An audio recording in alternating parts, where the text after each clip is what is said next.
All right, what's going on, guys? It's Sunday evening, and we're gonna be doing another live stream review, reaction, prediction, discussion about the latest episode of Gundam Build Divers ReRise. And of course, with me as usual is this guy, RODIMUS13. Am I actually reversed? Oh yeah, I am. Why is it mirrored? It shouldn't be mirrored. See, this is why my Logitech settings would be great to be able to adjust. Zora Gaming, hello. I see you there in the chat. I don't know if anybody else is watching at the moment. I've got 0 watchers. My concern was that I've posted too many videos and I may not get a notification. So hopefully people will see that we went live, but there may not be a notification that there was a video coming. Let's see. Popping over to the secondary channel to double check. Let me look. I know I got a notification. Did you? Yeah. Okay. Yeah, there it is. Okay, so maybe just nobody cares. It's fine. Oh, yeah, one person watching. Actually, that wouldn't be me. I never clicked on it. Either way, so before we get started on the discussion, I have a box. A box. It's from the good old boys at Gundam Planet. I haven't done that accent in a little while, but I figured we were going to be doing this live stream. May as well open it up here because it's not worth doing an in the kitchen video just for this. Also, this is slightly awkward because I'm wired here. Yeah, wired. Don't hurt yourself. That'd make for great YouTubing, but bad for you. This blade is so dull. This is the same.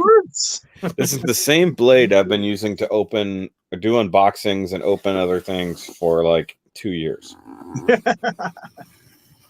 Like, I'm lucky it cuts tape. So, we have a box. And I was wondering, because I got this box in the mail, but obviously I hadn't opened it yet. But I did encounter this particular item at a store, and I realized why this box was so thick. Hold on. Off camera, so keep the surprise going. You should know what this is. I told you what was coming. Possibly. Yeah, you forget things. You go on 3 hikes and you forget everything.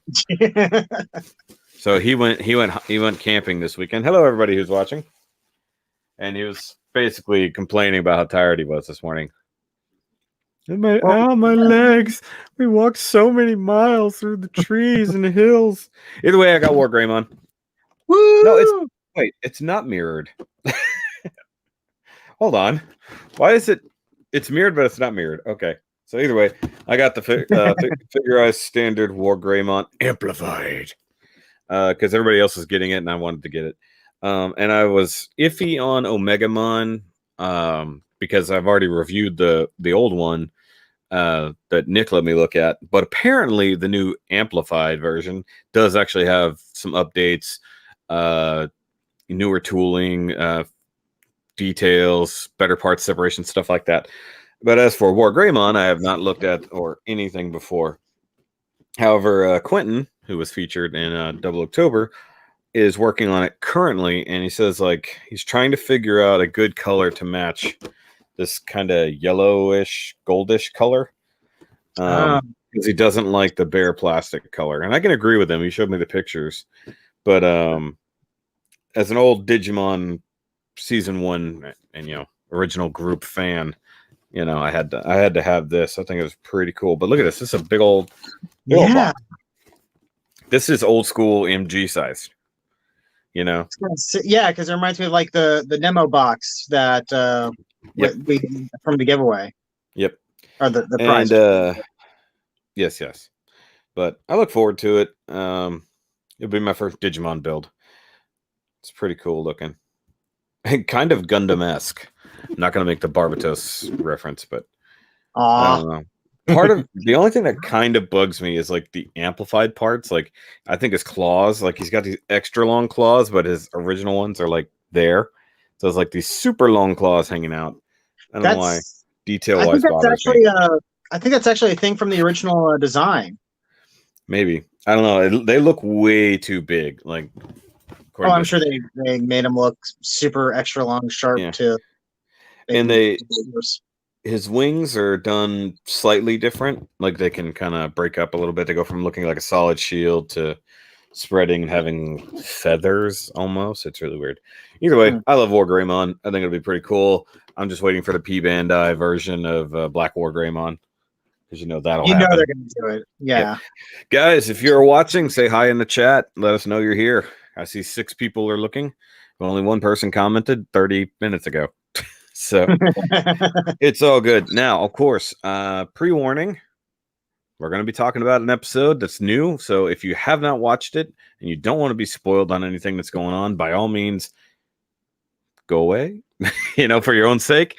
Obviously, I want people to watch and hang out, but if you don't want to be spoiled, don't watch what we're going to talk about.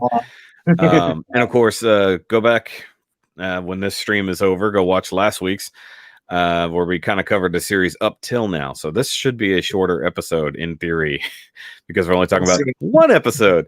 Although that being said, because we both rewatched the episode earlier and took notes, I got 2 1/4 pages of notes. Mine are handwritten though.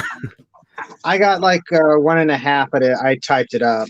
Yeah, it's sort of like my thoughts as I was watching. So it's all like single sentence, single phrase things. I was more writing synopsis stuff to kind of help, so we can go through the episode start to finish kind of thing, going over it. I do feel like one of my predictions from last week is coming close to coming true, because this whole episode is about Kazami.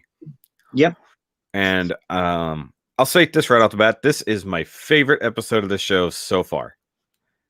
Is it because they make Kazami so miserable? No, just well, in a way, because multiple people put him in his place in this episode, and I was so happy.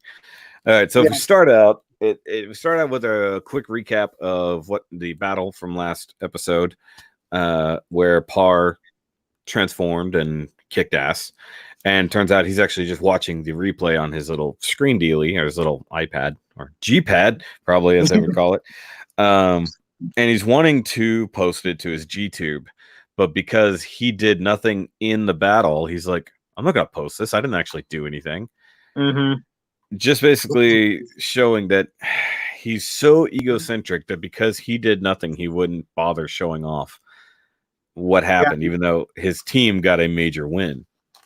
Yeah, I noticed his channel's called Justice TV, which makes me wonder, did he have the Justice Night before he made the channel, or did he have it afterwards, or is he like somebody that like just always did customs on Justice Gundams or something like that? I don't know. I mean, obviously he likes justice, I guess. I have no idea why he likes justice as a term, but unless because he's a fan of Captain Zeon, which we've seen, which could be what it is. It could all just be a reference to Captain Zeon. I'm gonna double check something right quick, because I have not seen the chat move at all. I'll make sure it's not working. In the chat move. Oh yeah, the chat is not working. Okay. That's what's going on. I couldn't see the chat. Hold on. All right, so let's see. Comments, banners, chat, private chat. Okay. Yeah, I can't. All right, so I'm gonna have to watch the chat on my phone. Sorry, guys. I don't know why. Whenever I redid the thing, all of a sudden the chat stopped loading. Sorry. Let me talk to everybody who's here now that I can see them. Go for it. All right, so we got Calamity Strike. Hello. And Mescunique Johnson. Yeah, Mescunique Johnson. Hello, Carl. The Black Shinigami. Hello. Ozzy De Chappelle. What's up? Nicholas Oda. Hey. He says, okay for an episode. Jack of Blades. What up? Calamity Strike says, who knows? Michael Hale. If you actually caught the stream, that's cool. All right. So I just wish the thing was working for me here. I I don't know why it's not. That's annoying. All right, so I'll just have to keep an eye on it as best I can. Here's what I'm going to do, and hopefully it doesn't mess things up. I'm going to set the chat right up here on my computer so I can see when something changes. This is so dumb. Technology. Yeah, my phone is leaning against the screen. So right after that movie, no, it's not YouTube because I'm not actually looking at the YouTube. I'm looking at StreamYards. I think the problem is because I had to reset my internet connection, it dropped that. Even though the stream itself was fine. We get our Patrick cameo, like right after that, where you see Pars looking at a screen, which looks like it's kind of like a tutorial for something, and he says that he can improve a few things about his gunpla if he does a couple things. And you actually see Patrick down in the thing. He's like, or whatever. With and you also see a GNX4 and a couple other things in there. Pretty interesting. Calamity Strike. Do I know where I can get an HG Flores Calamity War version? No idea at this point, man. It's been a while since that came out. You're gonna have to buy it secondhand sellers unless they re-release it. And it was P Bandai too. It's gonna be even harder to find. But I don't know if you noticed this. If you paid enough attention, whenever they show right before the intro sequence and they show his channel again, where he's looking at it, did you notice that he lost a subscriber? I saw that. I actually did make a note of that. I was like, ooh, did he just lose a subscriber? Number went from 3 to 4. No, went from 4 to 3. Yeah, it was like I was like, oh no. It's like the entire world is telling him the entire world has had enough of his shit, basically. Because like there was that also the little counter thing for how much stuff he's done in the battles, and it's like 0 plus or minus 0. I'm like, oh man, that's just harsh game, really. The team score sheet, basically, and it was right after, of course, Par got his big win. And that's like after, that's coming from the unfeeling game itself is basically just had it up to here with I'd have to go back and look at it again to see, because you can't really see like his desktop or whatever, but you can't tell like how many videos he has uploaded, just that he's got only like 4 subscribers. But clearly, because he hasn't managed to do anything since being a part of this team, he hasn't bothered to upload any videos. He basically says there's no point uploading anything. I want to say I saw like a number 15 marked on one of the videos that looked like it was on his front page or something like that, but I can't remember. I just remember I like paused to look at it because I was curious what the interface looked like in comparison to like actual YouTube and stuff. It looked pretty close, but also we don't know what Japanese YouTube looks like, but I bet it's very similar. Also at the same time, you've got May, who's received a text message from Maggie. Very long text message that rambles on about all kinds of stuff. I love the it's like what was the line? It was she said it was like Maggie says something about don't be impatient, and then she scrolls past it. Also, Maggie's icon is from the opening titles. Is it? Because I had noticed that even before I was taking notes. I was like, wait a minute, that stylized look, that seems really familiar. And then you see it briefly flash towards the end of the intro. Yeah. So that, look, hey, I can almost see chat now. Okay, so a new message finally popped up. It's from Calamity Strike. I typed a message into the chat to see if it would change things. It looks like it might have. We'll see what happens. Yeah. But Carl said it's like a MMORPG where Kazumi's basically a dead weight on his team. Yeah, he's been dead weight since the first episode, but he's also the person who forced everybody into doing this. So yeah. I actually would like to translate that entire text message from Maggie and actually see what it says. Me too. It's like take a bunch of screenshots and run it through Google Translate and see what's up there. But basically, he also still is BSing his way around the facts. It's like, I've talked to them. They don't know anything. Still kind of waiting. Let me ask somebody else. But in the meantime, I'm talking to a friend of a friend. Yeah. Exactly. As far as you know. I still get the feeling that McGee knows what's going on. Yep. Yeah, I like that they didn't spend a lot of time on that since it was kind of a central feature of the beginning of the last one. But yeah, basically it's like everybody just living with the post mission everything, and you know, Par's still riding his high, and the others are just kind of there. And now we get Kazami just kind of BSing his way. He's like, he repeats this, something throughout this episode. He said, "This is not me." It's not me. Yes, I made a note of that. Like each time it came up. Yeah, and it's like either he's very full of himself and thinks that he's better than he is, or maybe he was better and maybe he changed his ways to become this, and it sucks. Like he thinks he's better than he is, so he tries repeatedly, as we've seen already, to fight or rush out or whatever to, I guess, try to make a name for himself or get more points. And we know he already wants fame. We know that he already worships Captain Zeon. And we just kind of see a lot more of this. There's one reason why he's impatient. He wants his reward. He wants his title reward, things like that. And that kind of continues on whenever they actually do enter the mission again. And they got to start out by going to the actual resistance base, which looked very Star Warsy, like Yavin base to me. Yeah, it did, didn't it? Yeah, I thought it was kind of a weird building for, because it doesn't really reference anything in Gundam that I know of, which I'm guessing that's kind of the point. They even made a point of pointing that out in the last episode. It's like, this doesn't look like anything from the Gundam franchise. Yeah, that's one thing that they've definitely mentioned before. But of course, we find out in this that kind of like the temple and everything like that we've seen already, these things previously existed by the creators, and like the weapons and vehicles and supplies that they have are all coming from this base. Like they're all left behind by the creators. So the guns that look really weird, the vehicles that don't make sense, at least for Gunpla. Or Gundam, all that stuff was left behind by the creators, whoever they are. Sorry, I'm seeing the chat go. So it's starting to work, but it's not at the same time. It's so dumb. But like we run into Jet again, or Lino.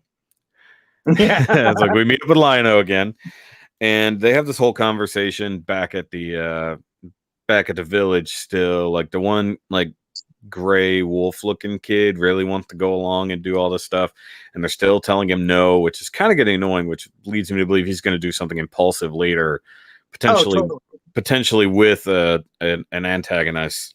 You know, he's like, well, you wouldn't let me help, so I joined this guy because he said I could. You know, I assume that'll happen later. Or he and Kazami are going to go off and do something stupid together, and it's either going to result in the kid getting seriously hurt or killed.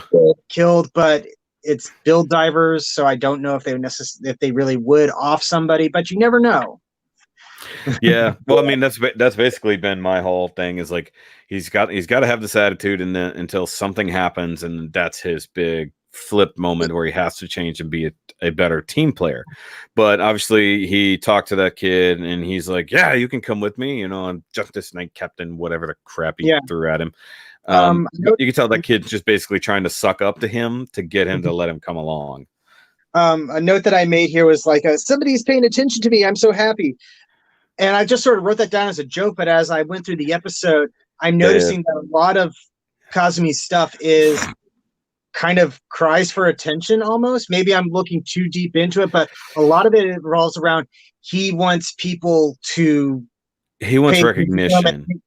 And think he is something special, something important, which makes me wonder what the heck is going on in this guy's life that he is so desperate for somebody else's approval. Well, if we know that he was part of the coalition back in the day when that giant battle happened, and you know they had to have so many people involved in it, and he participated, but of course never got any recognition for anything he may have done, maybe that led to it. But yeah, there could be other things leading to this weird attitude of me slash, you know, my phone just went to sleep. Oh, even though it's running, it went to sleep anyways. Because I'm trying to watch the chat here. I really wish the chat was working on my end. This is so dumb. Either way, well, we had like 12 people watching. Now we're down to 8. That sucks. We need attention. Either way, there was one thing that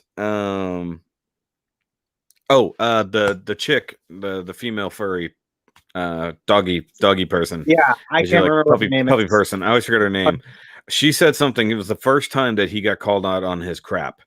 And he said, well, wait, why not me? And then she says, because basically you're a thug who thinks any sacrifices are excusable in war.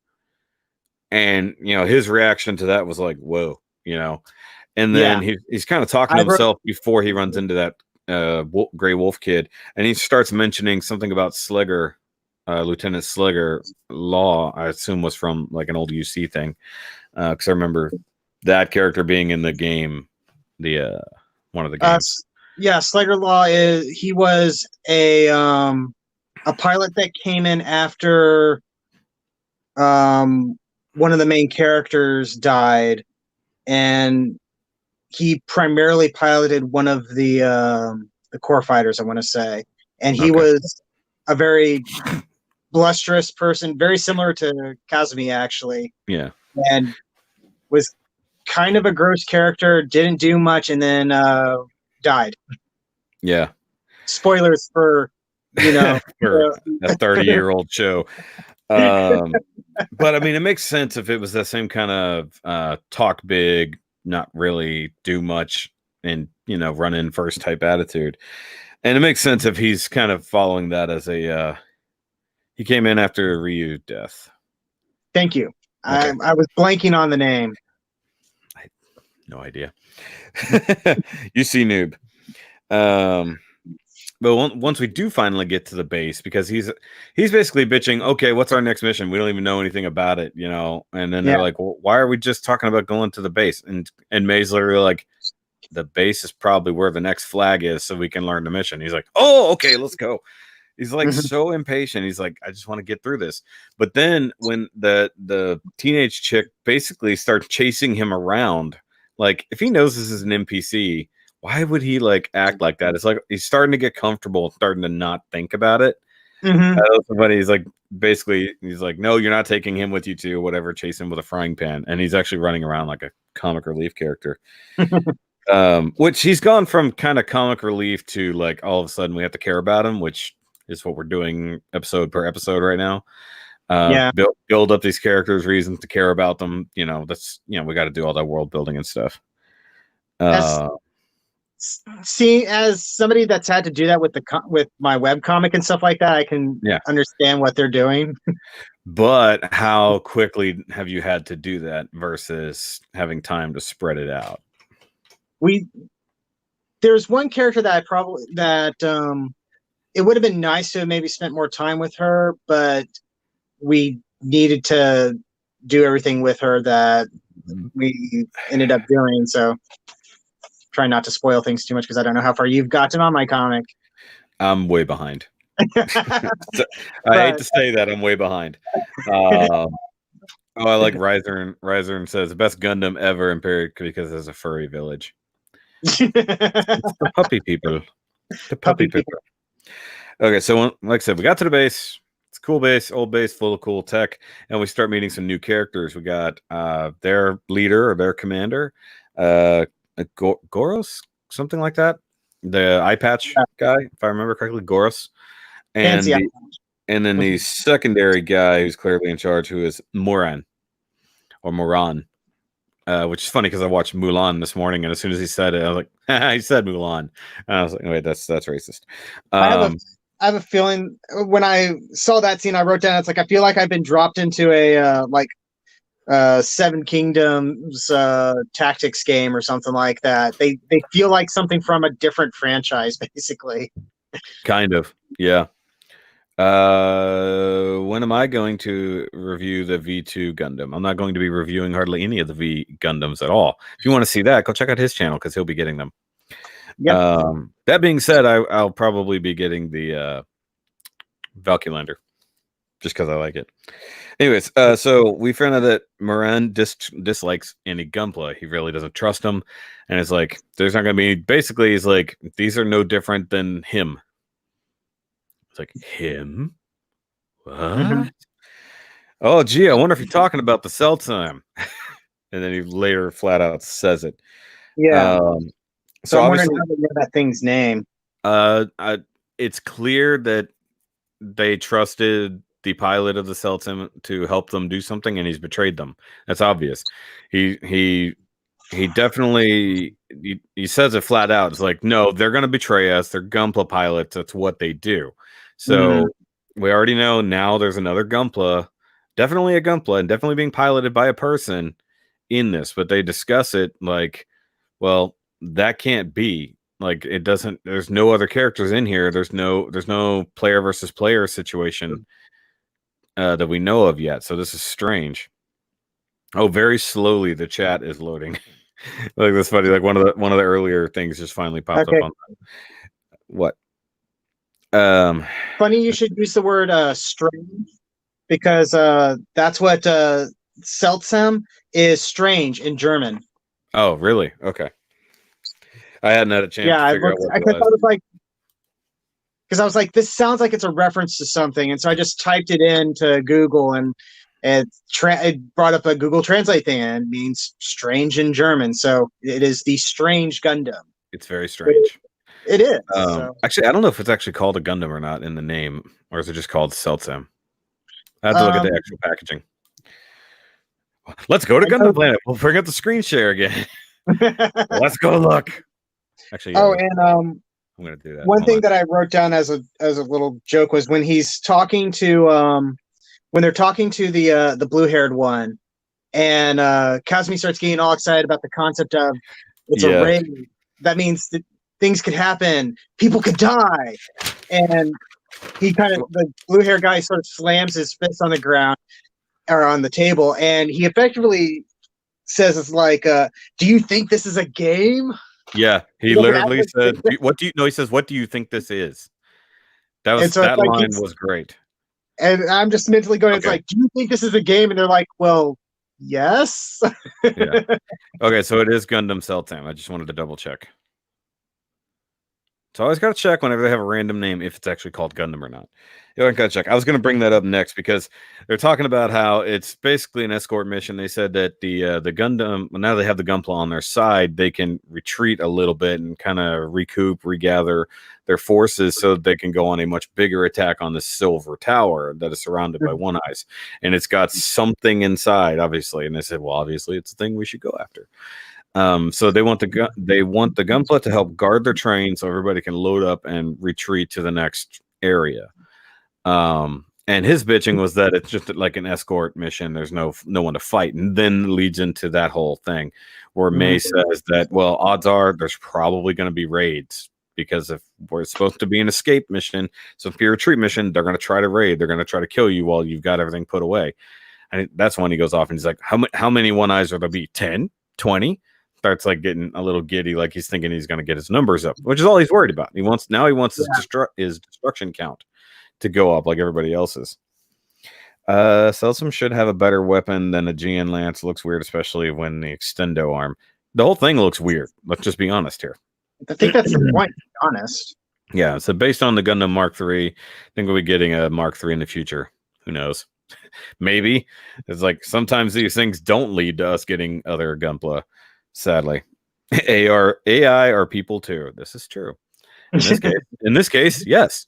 People are people too. Yeah, or as we call the EL divers or L divers now. But yeah, basically he just says no, they're gonna freaking betray us. We can't trust them to help us. And then Hiroto basically steps in, is like, look, trust us or don't. We're gonna do what we do, and that's gonna be our best to help you. And then, Freddy's like, no, they've helped us, all this, that, and the other.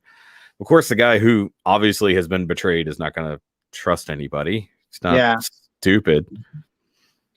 But they listen to Freddy.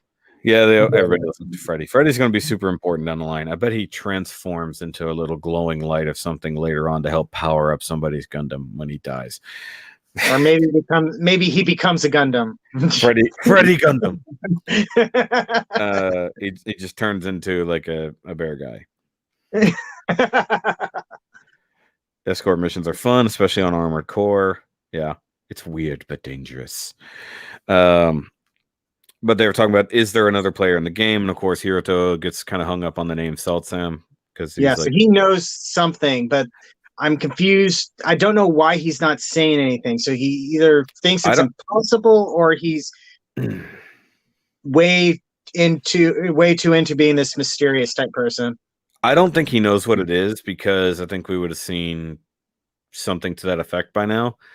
But I think like he's going by the name. Like maybe it's like you. He's like, I know what that word means. I wonder what this is going to be.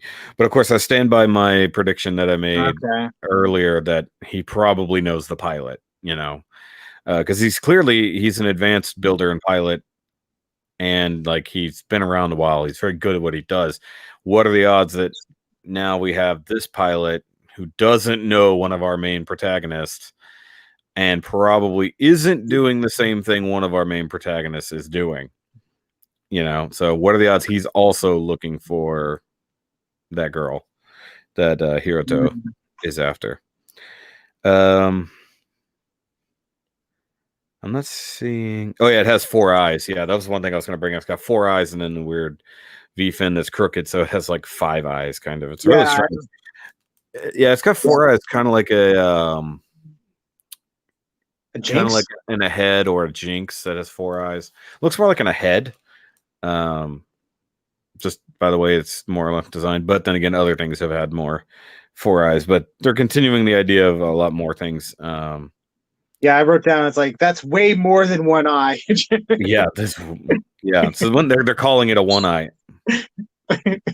What, did only the 1 light up? Because clearly all 5 light up at the same time. They only counting the 1 on the V fin. Yes. Sorry, I made notes here. We already went over all that. Okay, so they decided that, of course, they need to practice. They need to set up another practice mission so they can figure this out. But they determined that they can't do that because it won't be random, because the game will only program to come at the same time, the same parameters. Even if you crank it up all the way, it'll just keep doing the same thing. But they needed unpredictability.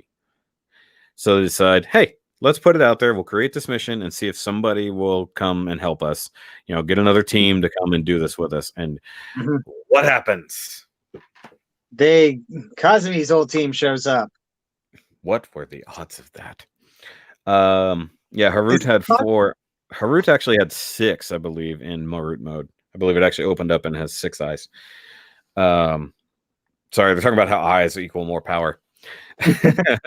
More eyes, more power. But yes, Kazami's old team shows up while they're standing there, and they're like, I love the initial reaction is the best part, and it's kind of what I mentioned to you when you hadn't quite watched the whole episode. The first thing they said is, you're still playing GBN? Like, he failed so hard before that they expected him to quit, and they hadn't heard from him since however long it's been. And clearly it's been a little while. And then the other person basically led to, have you changed your ways? Like, okay, so, if you're still playing, have you changed it, that if you have a new team? Because clearly they make it pretty clear. It's like, without showing the past yet, they're like, yeah, you were on our team, now you're not. And these people will take you in. Have you changed? And what I found interesting is that the person that's obviously the team leader, just the impression I got is that he doesn't really bear any ill will towards Kazami. He's more disappointed in him and how he's been acting and how he is potentially treating other people in the game. At least that's the feeling that I got off of him, with the way he talked and looked at him and stuff. Yeah. You know what? Did I read it? Oh, Gojo. Gojo is the leader of the team. By the way, I don't know if it means anything to the thing, but the name of the team was Mudish. So I don't know if that means anything in particular. It sounds German, oddly enough. I don't know. I was wondering if they were some sort of a reference to Journey West, to be honest. Because that one kid, because one of them is obviously styled after the Monkey King. Yeah, very Monkey King looking, yeah. And the girl could potentially be yeah, that's what this guy actually says right here. Based on Journey to the West, leader's name is a reference to the monk Sanzo, and the kid is Wukong. Okay. Sure. It's like I don't know enough details about Journey to the West. I know of it. I know the story of the Monkey King. We went and saw Shin Yun a couple years ago, so that's literally that whole story. But yeah, basically walks up, hey, we'll challenge you. Basically, they want to see if he's changed at all. And he mentions you still like Captain Zeon. Yeah, which is some sort of touchstone between the two of them. Yeah, because I'm guessing that Gojo liked Captain Zeon as well. Like they all kind of, liked him as a team. And of course we get the question, do you know why Captain Zeon is cool? And we eventually find out it's like because he loses. And then before they go into the battle, he looks at it, and Captain Zeon has a new video up, and he's even in the thumbnail, he's losing. His the Zeon Gundam is down, and whatever is attacking him is, and he goes to click on it, and then he's like, no, and he closes it. Like he refuses to acknowledge that his hero loses. He can't possibly be that cool if he's a loser. Something interesting I noted connected to that scene, and something that I think I noticed with Kazami in the past, when just before we see him watching that video and he's about to click on it, he says something about how he's leaving for the night. He's signing off, but he doesn't actually sign off. He just goes to a different part of Gundam world, or the world, and that makes me wonder about what things must be like for him in the real world. Yeah. He doesn't want to necessarily, even though he's obviously upset and wants to get away from things, he doesn't want to sign off and go to the real world. He just wants to sit in the virtual world and watch YouTube videos. Yeah. And he wants to be another a hero. Nicholas Oda says that Mu in Mu Dish is basically Mu from the Seed series, like Mu La Flaga. Oh, and Dish is referring to the Radome, possibly. I mean, is that official, or is that just somebody breaking that down? Like, I mean, it makes sense because they were all using seed. Well, yeah, they were all using seed. Seed units, which was cool to see those come back. Yeah, Baku, Dejin, I think, and a gun barrel dagger. Yeah, the gun barrel dagger. That was the one that that Gojo was using. Yeah. And so they run into the battle. It's basically literal fog of war situation. They can't see anything. They're just supposed to stay there and keep the train from getting destroyed. It's their entire goal. They just have to defend. And right off the bat, the Buku pilot flies in to attack the Valkyrie lander, gets repelled, but he stays there. He even says, "I'm impressed you actually stayed on your spot." And then the other kid who's piloting the Radome decides that he's going to fly in. He's like, look, we're jamming their communications. They can't see anything. I'm going to fly in. And immediately meets up with like that electro cages as a trap. Yeah. Set by Hiroko, who's got, I think it's the Venus unit flying above. He's got the Earth unit, got the Venus on a tether, so he can actually see above the battlefield. And so the dummy decided to shoot at it. He triangulates the position and then fires at him. And I don't think he took out his weapon. I don't think he actually took him out completely because they're still jamming. Yeah. But he said, basically he's completely analyzed everything that's going to happen. He said, look, this is a situation we've come into. I came prepared. I set my traps. I already know how to deal with what's going to happen. So he's already predicting ahead of time. And he's like, okay, if this is what's going on here, they can only jam us for about another 30 seconds. All we got to do is laugh till then, and then we can go on the offensive. And then, of course, they decide to draw out the dummy. Yeah. And basically just shooting at Kazami a little bit gets him overly excited. So he just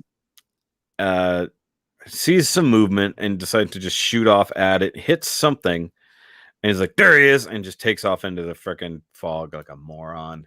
Yeah, and then he ends up hitting one of the little barrel gun things off from of the gun barrel, yeah. And then he literally does that whole "you didn't see my movement" thing. He just shoots right behind him, that whole thing. Yeah, that nice anime trope. And he's like, "You know my machine and you still fell for this." It's like, you haven't changed at all. Yeah, and like I said before, he doesn't sound angry. He has this like, I'm not mad, I'm just disappointed. That was 100% I'm disappointed. Like, you were my friend, but we had to kick you to the curb because of the way you act, and you still, while talking a big game, you have not changed. You have a new team. You now let them down, and I love it. It shows the ultimate defeat. Like, he's standing there, his cockpit is completely grayed out, which means he's completely wasted. And then you see the progress. 1 train, 2 train, it all just gets destroyed like very shortly after that, just because he left that one hole and they couldn't defend it. Then it's over, and then it just comes down to the thing. We were just completely beaten.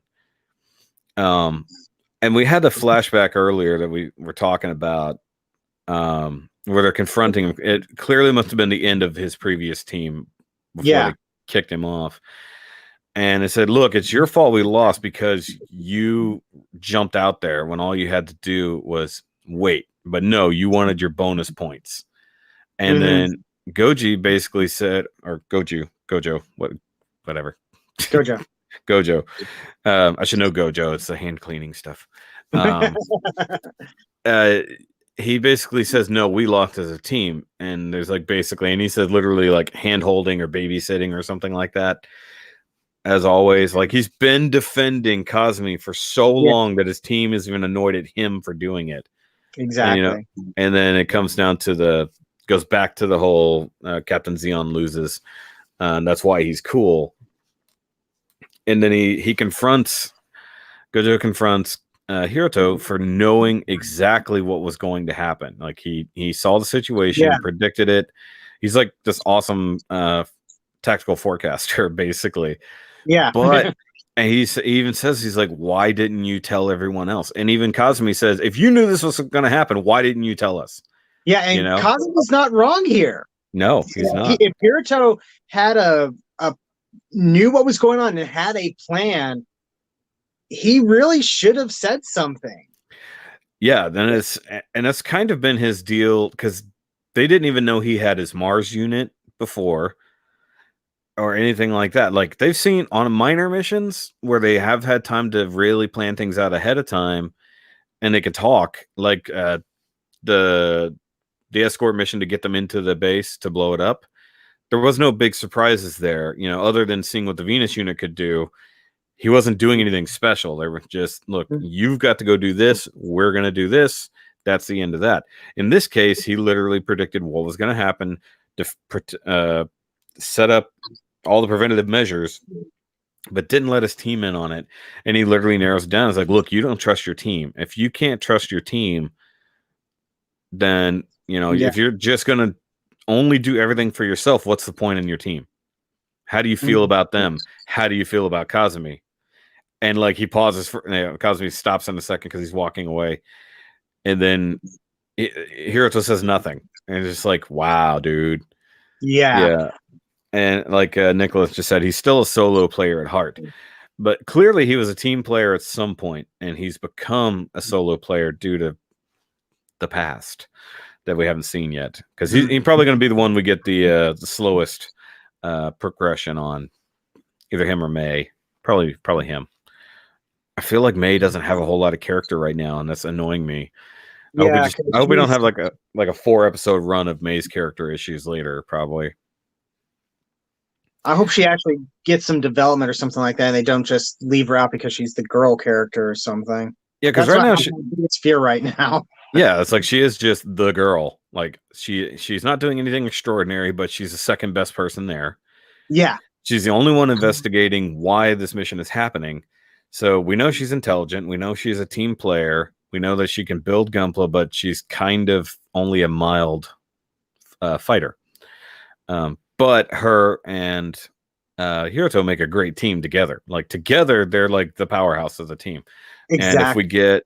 And if we get Par up to snuff. I almost said up to par. Up to par. I wasn't gonna say it. If we can get Par up to being that good, which actually he showed pretty good prowess in this, even though he was only on the screen for a second. He was flying. He was flying. I had this funny image in my head. It's like, yeah, he's flying along and he's just at the controls, just screaming all the way. It's like, yes, I'm flying, but I'm still terrified of heights. Why am I doing this? Why? I wanted to see that. I thought it'd be funny. They're both selfish in their own regard, but they have their own motivations for why, and it's like that. Yeah, that's true. They're not like, the problem is that Kazami wants to be a leader and isn't one. Like, yeah. he wants to be the center of attention, not necessarily the leader, but he wants to be able to boast. He wants to have that fame that comes with being the leader. And he doesn't have it. He doesn't have the skills. He doesn't have anything. He's just got his own attitude. But Hiroto is a leader, like, clearly. Like, yeah. But he sucks at trusting people to help him. So, like, he's gotten to the point that he sees himself as alone and he can only do it alone. And Kazami is the same, but he got there in a different way. Like, he's selfish and he wants to make a name for himself, where Hiroto is not so much selfish as just distrusting or only trust in himself. I think I even wrote that down. When they move on to the stuff in the real world, and his mom basically says, "Here, go take this food to Hinata." Is her name? Hinata. I have written down. It's like, show kindness and compassion to others. Don't be a freaking robot, Hiroto. Yeah. Well, that's the thing. Is like, we know he can be. We know he can be a kind guy, especially in the real world. And whatever happened to make him distant from his obvious close friend, not girlfriend, Hinata, that seems to have affected him, and she obviously knows it, but she has been around long enough to know who he is. And something to do with Gunpla and because obviously he wasn't even in GBN for a while. He wasn't playing so much as searching, so we know that has something to do with it. There's a lot of comments happening in here. Why couldn't the first Build Divers have interesting characters besides the one chick? Because it's a reverse. Build Fighters was good. Build Fighters Try was okay. Build Divers was okay. And ReRise is good so far. We're just seeing a bunch of different things here. I still don't get people who don't like Try. I like Try a lot, actually. Yeah, I thought Try. Sorry, go ahead. Yeah, you. Well, I was just saying, I thought Try was fun. Yeah. But yeah, okay. I didn't write down the quote. What exactly did she say? Hinata basically told him, she was going over the idea, like, she's in an archery competition, but her senseis or whatever basically told her, look, go back to basics. You kind of suck. You're abusing your equipment, and go back, start. And he says, but I think they were doing that just to encourage me in a different way. Like, and then what was the very last line? I have written down in quotes, it's sad to be ignored. I can't remember if that's an actual. That's what it is. It is sad to be ignored. Which plays back with Kazami's thing, because he wants that attention. He doesn't want to be ignored. He doesn't want to be the background. He wants to be front and center. Yeah, and for whatever, like I said, whatever reason led him to being this way is the thing that's going to matter. And I think that's the problem. We're solving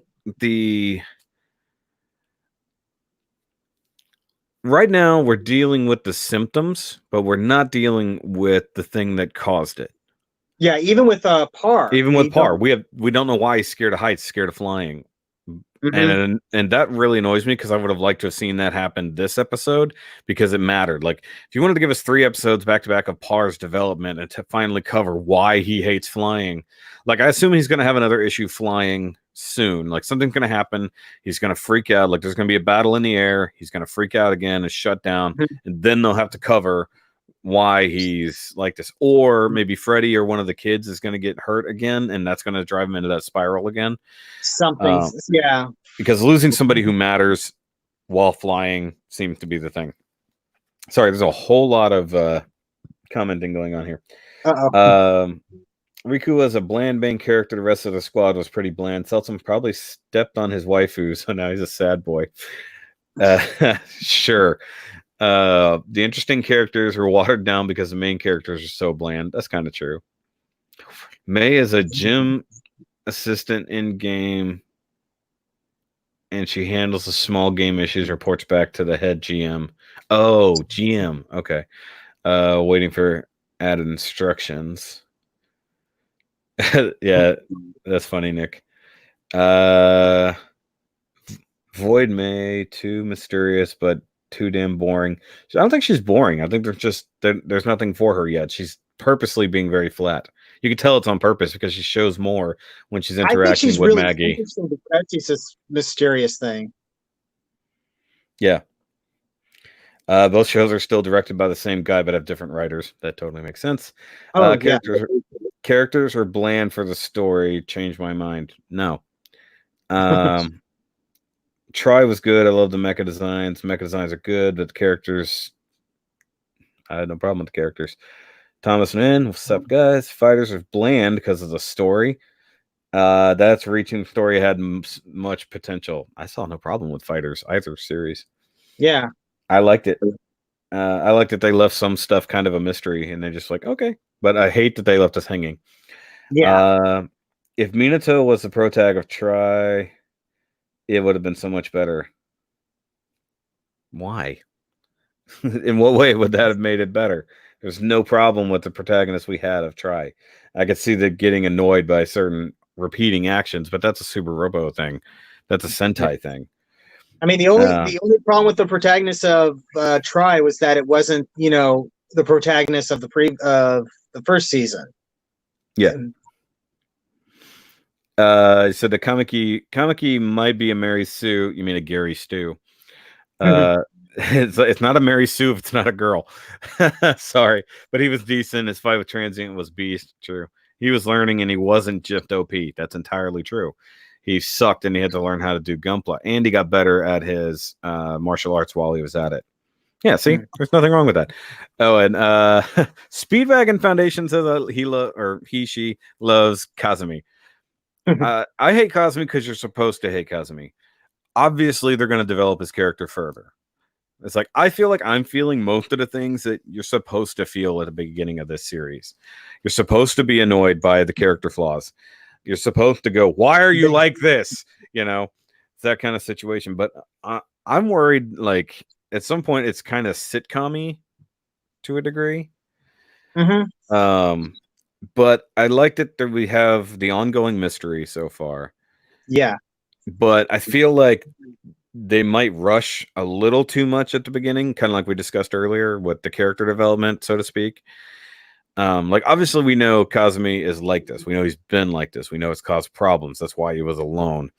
But I think so far, and this is the one thing about this new Build Divers small I team, they were all loners. They were all disconnected from people for some reason. Whereas the first team were all friends to start and then built a team around their friendship and found friends throughout that. This one is not about that. And it's a bit of a different story. And that's one thing I like about it. It's 4 people with nothing in common having to come together because they're stuck where they are. Yeah. That's actually the basis of some good sci-fi things.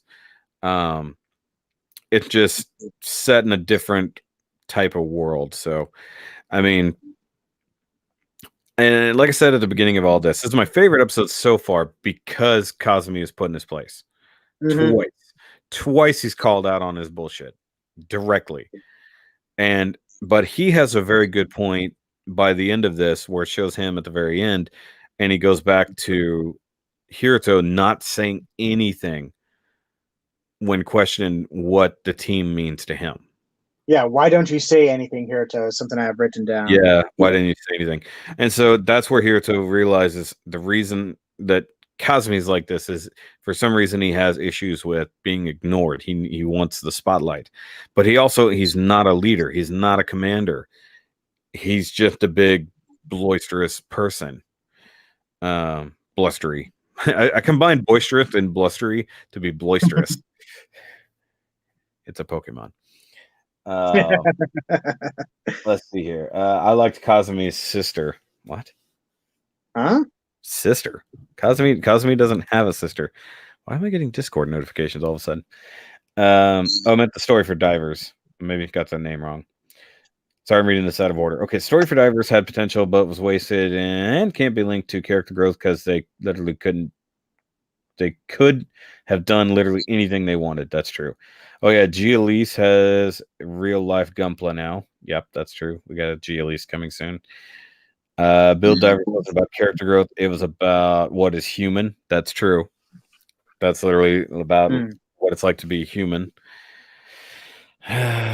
People are saying that a Mark III Gundam is now coming. We'll see. Build DiVERS is about what humans are like near the end, but even with that, the characters didn't even grow. Sarah is probably the most fleshed out character, but that's still not saying much. It's true. Yeah, I can't argue with that. Oh, which dude had a sister that was in Try? You mean Kamaki? You said Kazami. Wrong character. No, it was what is his first name? Not Reggie. Not Reggie. Reggie Jr. Why can't I think of that now? You know, that's annoying. Sekai. That's right. Kamaki Sekai. That's right. Because what was the other guy? Minato. He was Sekai. He was like Sekai and Sekai. It's like who? They're both together. We got 16 people watching. Hello, people. Hello, 16 people. All right, so I've given my opinion on the episode. What about you overall? I liked it. We're seeing the start of growth for both Kazami and Hiruto. Right, because Hiruto is suddenly starting to. It's being pointed out to him that he's like, yes, he's not, a blowhard like Kazami that's causing more problems than he's solving, but he still has his own issues that he needs to work through, especially if he's going to be part of this team. So, yeah. So I'm hoping that as we learn more about Hiruto that we learn more about his background, because I'm very interested to see what the heck is going on in his life that is led to here. Because we've only gotten little snippets of things with that with the mysterious girl who's not Sarah. Yeah, not Sarah. Just call her not Sarah. Sarah 2. Sarah Light. Not Sarah, and I'm guessing not the child of what's her name from Build Season 1. No, I swear to God, if they somehow tie this to Build Fighters, I'm gonna be pissed because there's nothing about that at all. I don't want it to be. I've said it from the beginning. I don't want this related to Build Fighters at all because then that means they were never going to give us a proper sequel. ReRise is definitely better because more people care about the characters than the underlying theme. I mean, I obviously cared nothing for the characters in the first series. The Gunpla were cool. I mean, actually, I liked the champion. I liked the moral dilemma that he kept getting into. Yeah, because they actually give him something to do. Yeah, they gave him something to do, and they care. Like you had to care about what he was dealing with. Sorry, the chat just shut down. But what was his name? The pilot of the Blaster Master or whatever it was. Oh, the box behind. Yeah, they had the chance to do interesting stuff with him, and they really didn't do anything with him. He had a couple of episodes that were based around him, but all he really did in them was fight. Hey, the chat has finally caught up. Yay! because he had the episode where he I remember there was the episode where he fought with the blue Oni guy. Yeah. And they fought their P-Bandai version. They fought their P-Bandai colors. Cheese Blaster Master. That's funny. Yes. And I wanted to see more from Ogre. Yeah. Because I mean, good Lord, Team Avalon. I kind of wish that some of these were still being talked about. Like, that's like the weird part. Like, Team Avalon was the team. And while other than saying the champion, like I think one time at the beginning, they have not referenced anything since. I do want to see more about the upgrades and stuff that have happened to the game. Like, I want to see stuff that has changed in the world. They left a lot of arcs unfinished, or just hanging like nobody cared. Which I don't want them to do with this. This is one reason I don't want them to rush through the character development, because, like we're talking about, we're getting flashbacks for the most part of things that happened, but no, like we don't know what the trauma is that caused some of these things so far. Like, they're being a little too mysterious. Like, and I know I've said before that I don't want them to be like, here's the problem, solve the next episode, because that's not development, and that's a lot of what DiVERS Series 1 did. So, like, here's your problem, solve it the next episode. Or here's your problem, solve it this episode. In fact, I would be fine if we didn't even get Gunpla Battle at all in an episode or two. Like, if there was a lot more stuff happening in the outside world, or a lot more talking, or exploring characters, which we sort of got that. Episode 1 was clearly that there wasn't really any battling or anything. Well, I guess there was a little battle. But like, we're in this whole alien world. Give us more of the alien world without having to fight our way through it, because we're going to have some of these peaceful times. Like, obviously, we're going from mission to mission, and we got breakdowns in between. But, like, I kind of want to get just a slice of life a little bit, instead of, like, we got a very specific formula, kind of what's going right now. Stuff is like leftover stuff from previous episode. Here's your new mission issues, real world ending. That seems to be most of what every episode does right now. And it's like, and if it keeps following that path, it's going to get boring. So, like, if we spend half or 3/4 of an episode in the outside world dealing with stuff, like, say he's got to customize something, saying he's got to deal with more with Hinata, which anybody else get the vibe that Hinata may end up helping them out with a Gundam archer later? Oh, that could be cool. Because she actually is an archer. It's like, why wouldn't she just be using an archer? But I think the only Gunpla we've seen that she had was a bear guy, and that might have only been in the closing credits. Okay, hold on. I'm fine at the episode. They all individually try to venture out alone, which they can't really do. GPO2 needs a 2.0. There's a lot of things that need 2.0s. Gundam is never boring. Somebody has never watched Wing. Dude, there's some very boring parts of Wing. The battles are fine, but there's some very boring, like, trade negotiation issues. If they do a Gundam frame, I just want the model to be good and not a Gujin rebake, Imankabaldi rebake, where it's just decals and a weapon. Well, yeah. I mean, it's like, there's not a whole lot of things to that. Shots fired, yeah. Does this GBO version even have a champion? New GBN? Yeah, assumingly, they've referred to the champion. They haven't shown him, but presumably it's the same champion. I mean, it's possible that there maybe was because if there was how much time? Do we know how much time passed? 2-ish years is what they said. So if it's an annual competition, there could have been a change in champion. I don't know if they have a. Did they talk about basically like a championship deal, like an actual competition or not? It feels like there's something that maybe you have to challenge them or something. And the other thing is, like, okay, so we have the champion's team, but he's the champion. So that means that even though he's part of a team, he's individually the champion of GBN. So, I mean, presumably it's still the same guy, but I mean, watch them show that it's Riku, Hopefully they've shown that he's gotten taller. But one thing I definitely don't want is for the original Build Divers to come in to save the day. Like, if you get a little bit more old guard situation, like say Rommel pops in, or for the love of God, give us Tiger Wolf. Give us a Tiger Wolf episode. I will be so happy. I love Tiger Wolf from the first episode or first season. So far, we just have Maggie. That's the only old guard we have, and she's or he. Pronouns. Use a singular they them. No. It's they've said repeatedly it's he. They call it he. They call Maggie he, but it's a female name. It throws me off. I like alternating episode thing they have going. Yeah, like I said, I don't want everything to start and finish in the same episode, but also you could stretch things out for 3 episodes, maybe. That would be fine too.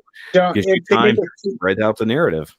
If they make it too formulaic, and obviously formulaic, it can become dull. I can see that because, like, I've seen a couple of shows where I suddenly realized that the 2-episode format has set up problem in first episode, solve problem in the second episode, and that quickly, because it kind of kills the momentum a little bit when you realize, oh yeah, this is the first episode of a 2-parter, so they're obviously not going to have the big fight in this episode. Okay, here's an interesting thing that I'm not even going to try to pronounce this name. It said they can't use Gundam frames due to IBO being aired by different station. I guess because of the way IBO was simulcast, they can't use IBO directly in a mainline season or series like this. That's interesting. Supposedly there was a similar embargo on 00, which is why the 00 based kits didn't show up until after a certain point in Build Fighters. Okay. Makes sense, yeah, because there were no real 00 things in regular Build Fighters. They mostly came out in Try. Yeah, Amazing Exia showed up. Amazing Exia. Yeah, Jesus Christ. Yeah, Amazing Exia was about the only real 00 thing that... Well, there was one... I thought there was one they fought a 00 thing at some point, and it got its butt whipped, and I'm like, why? It's been years since I watched that. So, yeah, duh. I'm sitting here. They didn't do 00 in Build Fighters. I've only got 2 of them above my shoulder. Okay, I got to go back through the chat here to see what this is talking about. What will be Destiny all over again? I don't know what Carl's referring to. Okay, so Wing does have boring diplomatic parts, honestly. See, I was right. I liked alternating episodes, and then for some reason Carl said it will be Destiny all over again. Maggie is Maggie, period. Maggie is Maggie's own pronoun. Just refer to me as Maggie. That's me in the third person. Maggie is the only diver character that matters. True. Black Shinigami says, "Oh God, no, not another Destiny." Yeah, no, but somebody in the Discord just started watching See Destiny like this week. See, that's the problem between Discord and here. The names don't match, so I never know who's who. Hey, Calamity Strike is back. I didn't know you were gone. Totally not Marion. Question: they seem to always have a season 2 new suit. So what do you think they'll do with Core Gundam? Core Gundam's getting blown up. Duh. It's like, what are we on? Episode 6, and it's probably going to go, 23 episodes, more than likely. So episode 12, episode 13, Core Gundam gets destroyed. Duh. It's what always happens. You got to go mid-season. Some sort of massive update that basically replaces everything or something. Well, it depends on how fast we get the reveals of the other armors. Seed and Seen Destiny where Kira steps in. Yeah. Oh, maybe that's what he was referring to. Okay, yeah. So when Kira came back, took over as being the protagonist. So Riku and the original Build Divers come back in halfway through the season and take over. And the new Build Divers are the antagonists. Now, personally, I think it'd be interesting if even if it's only for like an episode or 2, the Build Divers the original Build Divers show up, and they have to fight them for whatever reason. They're not there to save the day per se. They are there to stop the divers with lowercase I for some reason or something. Not Basically, the small give them a eye. reason to fight. Not the small eye divers. No, they're gonna just be the Elite Four in the Silver Tower. That's what it is. They'll be like not right on top of Mount Silver or whatever it is. Yeah, exactly. Top of Silver Tower, you have to fight the Elite Four. And they had 5. Now I got to think, how many people were on Build Divers? 00, Jim, Momo Kapoor. Yeah, they only had four core members, and then, right? Did you count Ninja Girl? Oh, I didn't. 5. You're right. So it'd be the Elite 5. Well, Elite 4 plus the champion. Plus a champion. Oh, there's Riku. There we go. They're copying Pokemon. Holy crap. If they do this, like we're literally trying to get there. Oh my God. If they actually do this, you got to fight Drake. And then you got to fight your rival after the champion.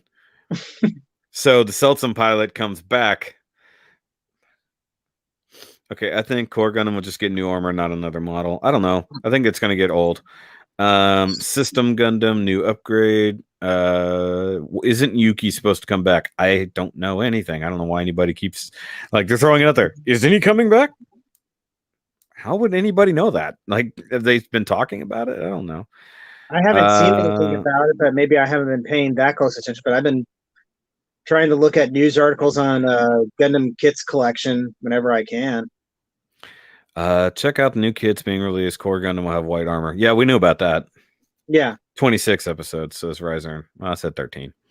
So, no, I mean improvements. All Core Gundam. That'd be an interesting name. All Core. Hardcore Gundam. Yes, now they're all listing off how many people are in there. I hope we get a Sisquid Gundam custom with One Eye's army. That would be awesome. Sure. Nami. Yeah, technically Nami, but she never had her own Gunpla. But B-Nuts, we haven't seen in a long time, says that supposed to have gotten her own Gundam or Gunpla. I mean, Sarah is powerful enough to just use the Beam Magnum. Imagine if they have to fight Sarah in her Gunpla form. I just want Ayame to return, not everyone else. I wonder why. Can the hot ninja girl come back, please? I like it when she takes off the scarf. What? Everybody freaked out at that moment when she pulls the scarf off and are we going all the way back to the beach episode again? The girl only race beach episode. I just want Tsukasa to come back with somebody edgier than No Name. Oh, that's actually true. Or something edgier than No Name. That would be interesting to have him pop up at least for one episode or something. I really hope it shouldn't be him. I doubt he's still causing issues in the Seltzer. No. That I would actually do. I would not care for that if it was recycling antagonist. Yeah, that would bug me. Oh, what if he's Captain Zeon? That would be interesting. Though I also like the idea that it's Rommel somehow, and this is like a scripted character or something. Oh, yeah, like I brought up last time. That's actually Rommel. Yeah. Because it's the same voice actor. Tsukasa needs to teach the wannabe hero guy some lessons. He's gonna learn it all. It's fine. But I like that he's kind of trying to talk to Captain Zeon in the preview. And he's like, I still don't have any points. How could you lose? Why would you? All this kind of. It looks like he's actually going to try to talk to Captain Zeon directly, which I hope is a thing. But one problem I have with this entirely digital world is you could literally be a fake of a character that's not even your main playable sort of avatar. Like a skin, Yeah, if you get the right combination of parts, you could make yourself look like anybody in the game in theory. Yeah, in theory. But I'm just saying, in the case of, say, Captain Zeon is Rommel, it's literally he can be seen, at least through communication, as Captain Zeon. And stuff like that. Now, one thing that was interesting in this next one, we could actually see other pilots. So it looks like they might be practicing again, because we saw other divers that they were going up against, but that might be from a different recorded battle altogether for all we know. But yeah, I think recycling antagonists is probably not a good plan. But we already know that Tsukasa wasn't totally evil by the end of it. But I don't know. I don't have any major predictions outside of this episode so far because I think I nailed it with Kazami's character development 2 episodes ago. Hilarious. You've been so focused on him. You've been focused on him and Par. Yeah. But I almost nailed what happened to Par, and I basically nailed what happened to Kazami here. I said 2 episodes, he's gonna have his come to Jesus moment. Next episode, come to Jesus moment. Yeah, you see him in the preview, he's leaned over and he's crying. It's like, yep, well, there you go. So I think he's gonna get beat. He might try to go do something on his own again and might get his ass handed to him. Because it's not like they can't go and do other things. Huh? I think something's gonna happen to that kid. The great kind of kid? Yeah, either the kid, because they made a point of saying something about him coming over to him becoming his disciple or something like that, basically calling him captain and stuff like that. I think he's going to try to go out into battle because of something Kazami says and is going to get in trouble, get hurt or something. And that's the thing where he realizes, his bluster is causing problems for other people. I don't know if that's going to happen. I mean, it would make sense for that to happen, but one thing I'm questioning is they flew a good distance to get to the base. So, assuming every time they log in back at the temple, like that's their only portal into that world. Maybe they've got no reason to go back to the village and they fly directly back to the base for the mission. So unless like that kid is there for the next mission, like if he's there, totally 100% that's what's going to happen. If he's there with Freddy at the temple when they log back in again, 100% he's going to tag along or do something stupid. And yeah, he's clearly the one that they've been making out to be. He's the ignored one. And this episode was about the ignored ones. It was about trusting people. And whereas the last episode was getting over your fears and believing in yourself. And if you can't believe in yourself, believe in the me that believes in you. God damn it!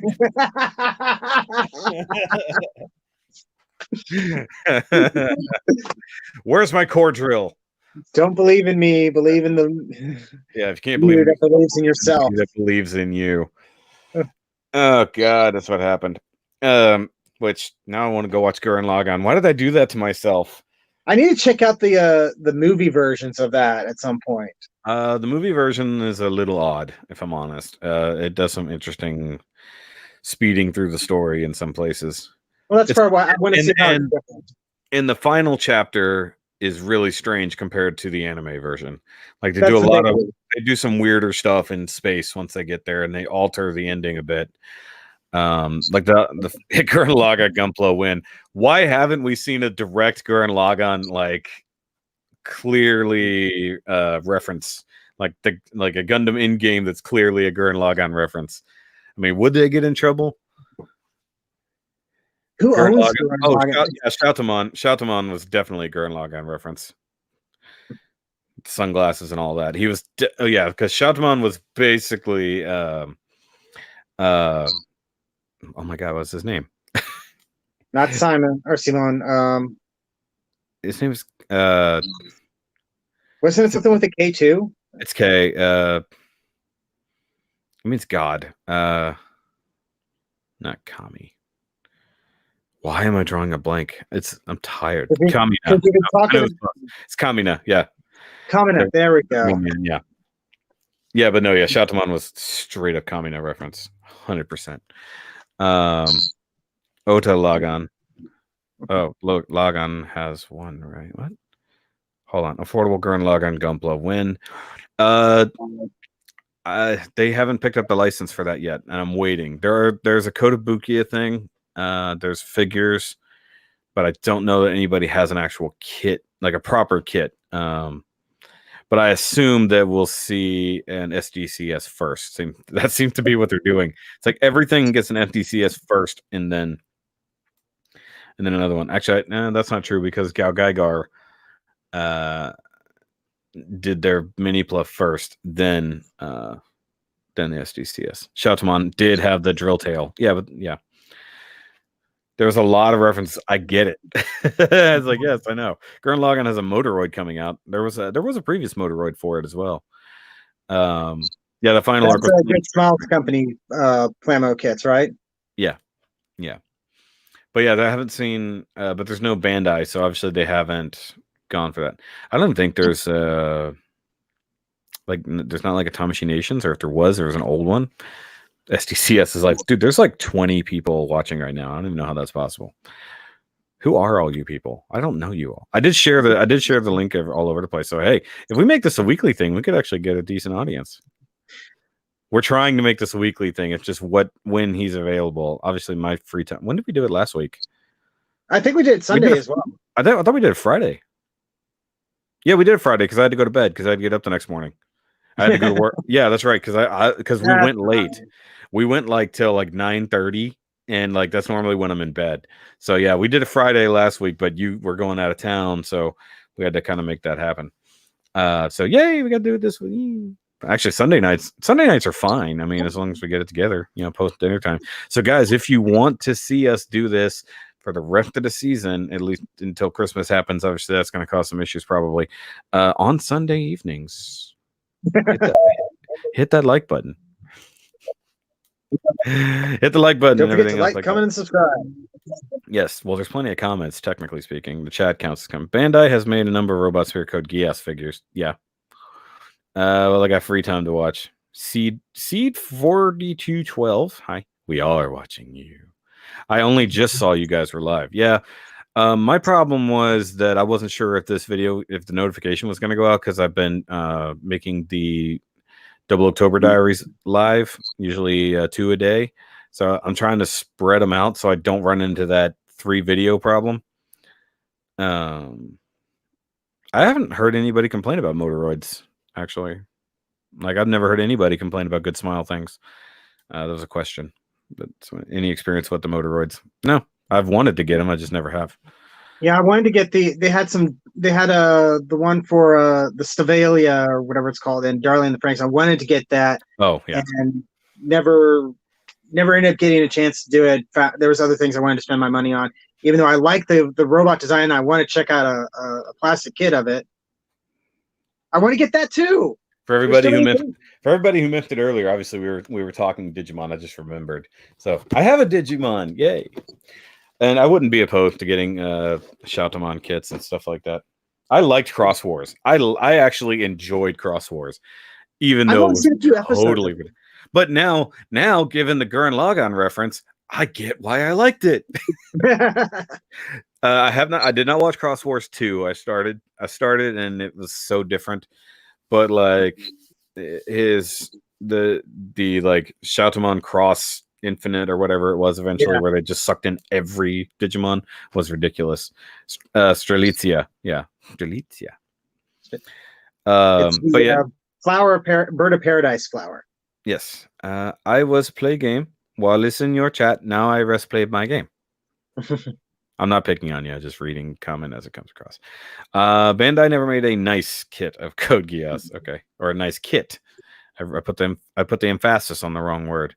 Darling in the Franxx, which apparently was a really strange thing. Hello from Canada. Hello, Jeremy Osha. Jeremy Osha coming in at the last minute. Yeah, we haven't got any Knights of Sidonia kits or anything like that. I think somebody else did that. Actually, Kotobuki might have. Sucks so many manga translations have stopped. That's true. I've noticed that. I don't even read mangas anymore, sadly. I did buy comics for the first time in since February. I found out there was a new Batman White Knight story. I was like, I have to buy this now because I want to know. That was your jam earlier, wasn't it? I love Batman White Knight. And I have not read all of Batman, the Batman Who Laughs series, and now that's expanding out into the rest of the DC universe, which annoys the shit out of me because I don't want to continue down this path. You don't want to have to get more comics and more statues and stuff, don't you? Oh, I'm fine with statues. That's fine. as long as the diamond selects keep coming. Which, by the way, I gotta edit that review. It's like because I've been building, I have not been editing, and I filmed like 6 reviews the other day, whether they're quickies or not. Why am I? Look how crooked my headset is. Look at this. What is going? Your head's crooked? I know it is. I know my ears are lopsided, but still. AKA Princess Waifu. That's funny. But yeah, no, actually, I if you are following me on the social medias, you got to see what I've been working on the last few days, which has been a fun project, except now I have to stare at it for like 5 days and not do anything. That's so annoying. I'm gonna have to move it out of the way to do other stuff. Let's see. How big is that thing anyway? It's a foot long. Oh wow! It's not huge. Like even Joey, I sent a picture to Joey. He's like, "Man, that thing's massive." And then I told him it's only about 12 inches, and he's like, "Oh." I'm like, "It's 1/5000th scale." It's like, "What do you want?" I was like, "It's 1/5000th." Think about that. I want to see the 1/100 scale start that thing. I need the 1/100 version. No, you don't. I mean, like a 2500 would be cool. You know, get the size of my table. That'd be fun. Except it would be so heavy. I think that's what it is. They're and if it wasn't for the fact that it's a lighting edition, it wouldn't have costed as much as it did. I wouldn't mind buying a regular one so I can build like a small fleet of them. I think that'd be fun. Get like 2 or 3 together. Oh, he tried Gunpla Warfare. Wouldn't run on his phone. That sucks. I stopped playing. Could be worse. Batman who coughs. Can never sneak up on anybody. He's in the shadows. Damn it. Okay. Which statues? My Dark Knight's Metal statues that I've been reviewing for a few months now that nobody watches the reviews. Go over to Shoki Reviews too to actually watch those. Okay, so that's why I just listened to your chat anyway. Do you play that Gundam game on mobile? I did. I stopped playing.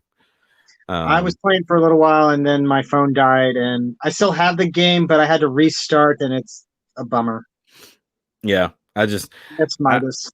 I just got busy. Double October took all my time, and when I had like a spare minute in the game or in that month, I played it for like a day, and then went right back to doing other things. I got sucked into other games along the way. I started playing BitLife the other day because I saw a Jacksepticeye was doing it and it looked hilarious. So I started playing BitLife because it's free and it's dumb. I didn't get very far. I think how old am I? I think I was only like 5 or 6 years old. No, I was actually more than that. Oh man, his phone died. That's why his phone actually died. That's crazy. Phone overheated. Cross Range. I can't remember the name of the show. What? I have no idea what you're talking about. Aldenoa Zero. Yeah, Aldenoa Zero had some stuff, I thought. I started watching that show. I never actually finished watching it. I started it too and haven't gotten back to it because I keep distracting myself with other shows to watch. Yep. All right. Keep bouncing around. Now, if I bring up, whenever I bring up the other thing, you can see what's going on, right? Screen share. Yeah, you can see what's going on. Yeah, it'll pop up on. All right, I'm going to go look at Gundam Planet for the fun of it. I want to go kit shopping while we're here. Oh, I'm small. I did the wrong thing. Shut up. Shut up, dummy. I forgot how to set the channel for it. How do I do that? I forgot.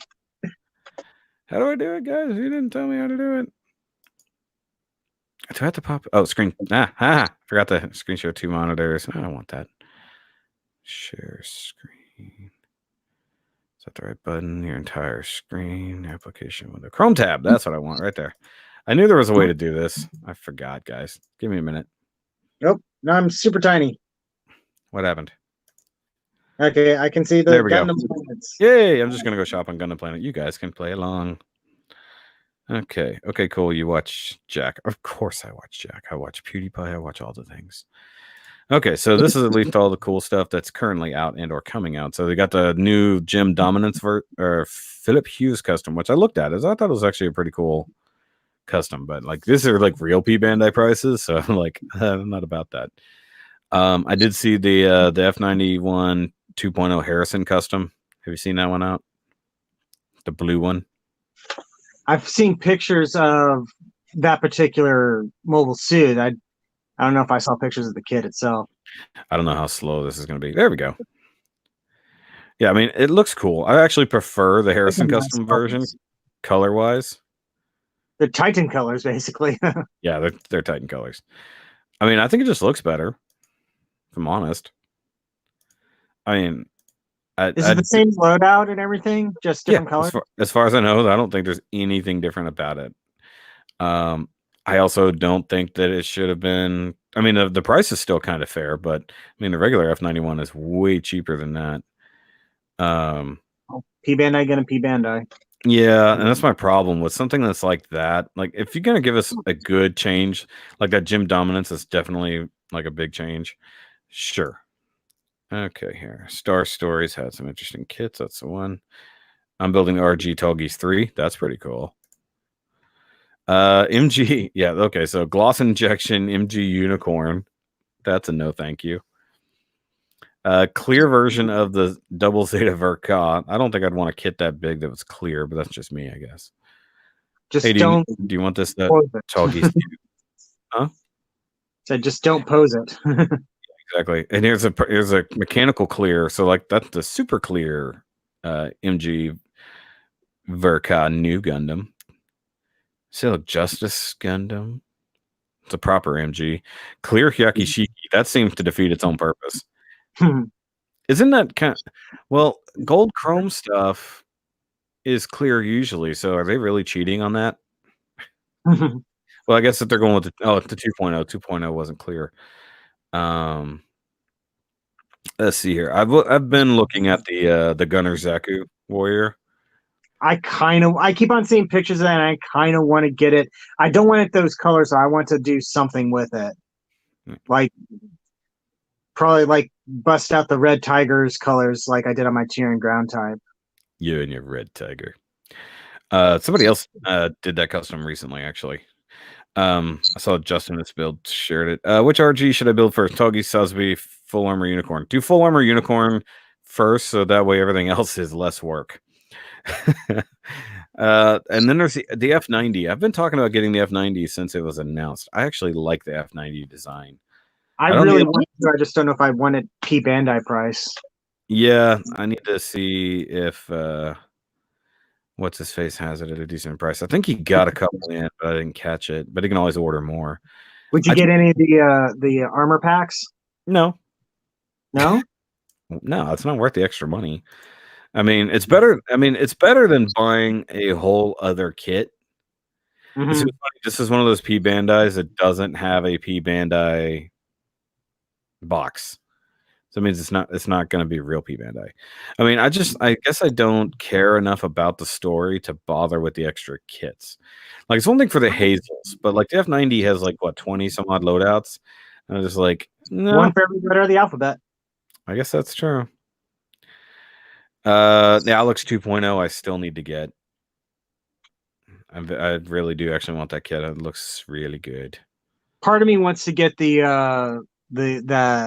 S Gundam or XS Gundam, whatever it's called. Yeah, the XS Gundam, the Sentinel. Yeah, so even though technically I have that, I just haven't built it yet. Because I have the Deep Striker. Oh yeah. Speaking of which, yeah. How about that giant thing you're supposed to be building? So far, it's been a good build. Who are we talking about? Freedom 2.0 is good. Hazel Madness, yeah. Billy MG Freedom 2.0, so that's be clear gold. Clear gold. Yes, most gold chrome things are usually clear because you can bleach the chrome off, and then you end up with clear stuff. Yeah, there's your. Yeah, I remember in the Zoids community, people back in the day, people talking about that. They'd make what they called ghost Zoids. Yeah, because it would be sort of this milky white plastic. Yeah, gloss injection. Gym Sniper. And say, okay, this looks like it's just the MG selection. It probably is. Master grade. Yeah, it was stuck on master grade for some reason. I just clicked on the one thingy. Let's go back to everything. There we go. Okay, so we're getting re-releases of the Pale Riders. Don't need to buy those. Cool. Again. I should probably pick up base type. Yeah, because I got the ground type or whatever off you, right? Hey, here's something you can get: the XCO repair parts for the PG XCS, since you'll be building that over the course of the next month or so. Yep, I need to film the unboxing of that either this week or next week.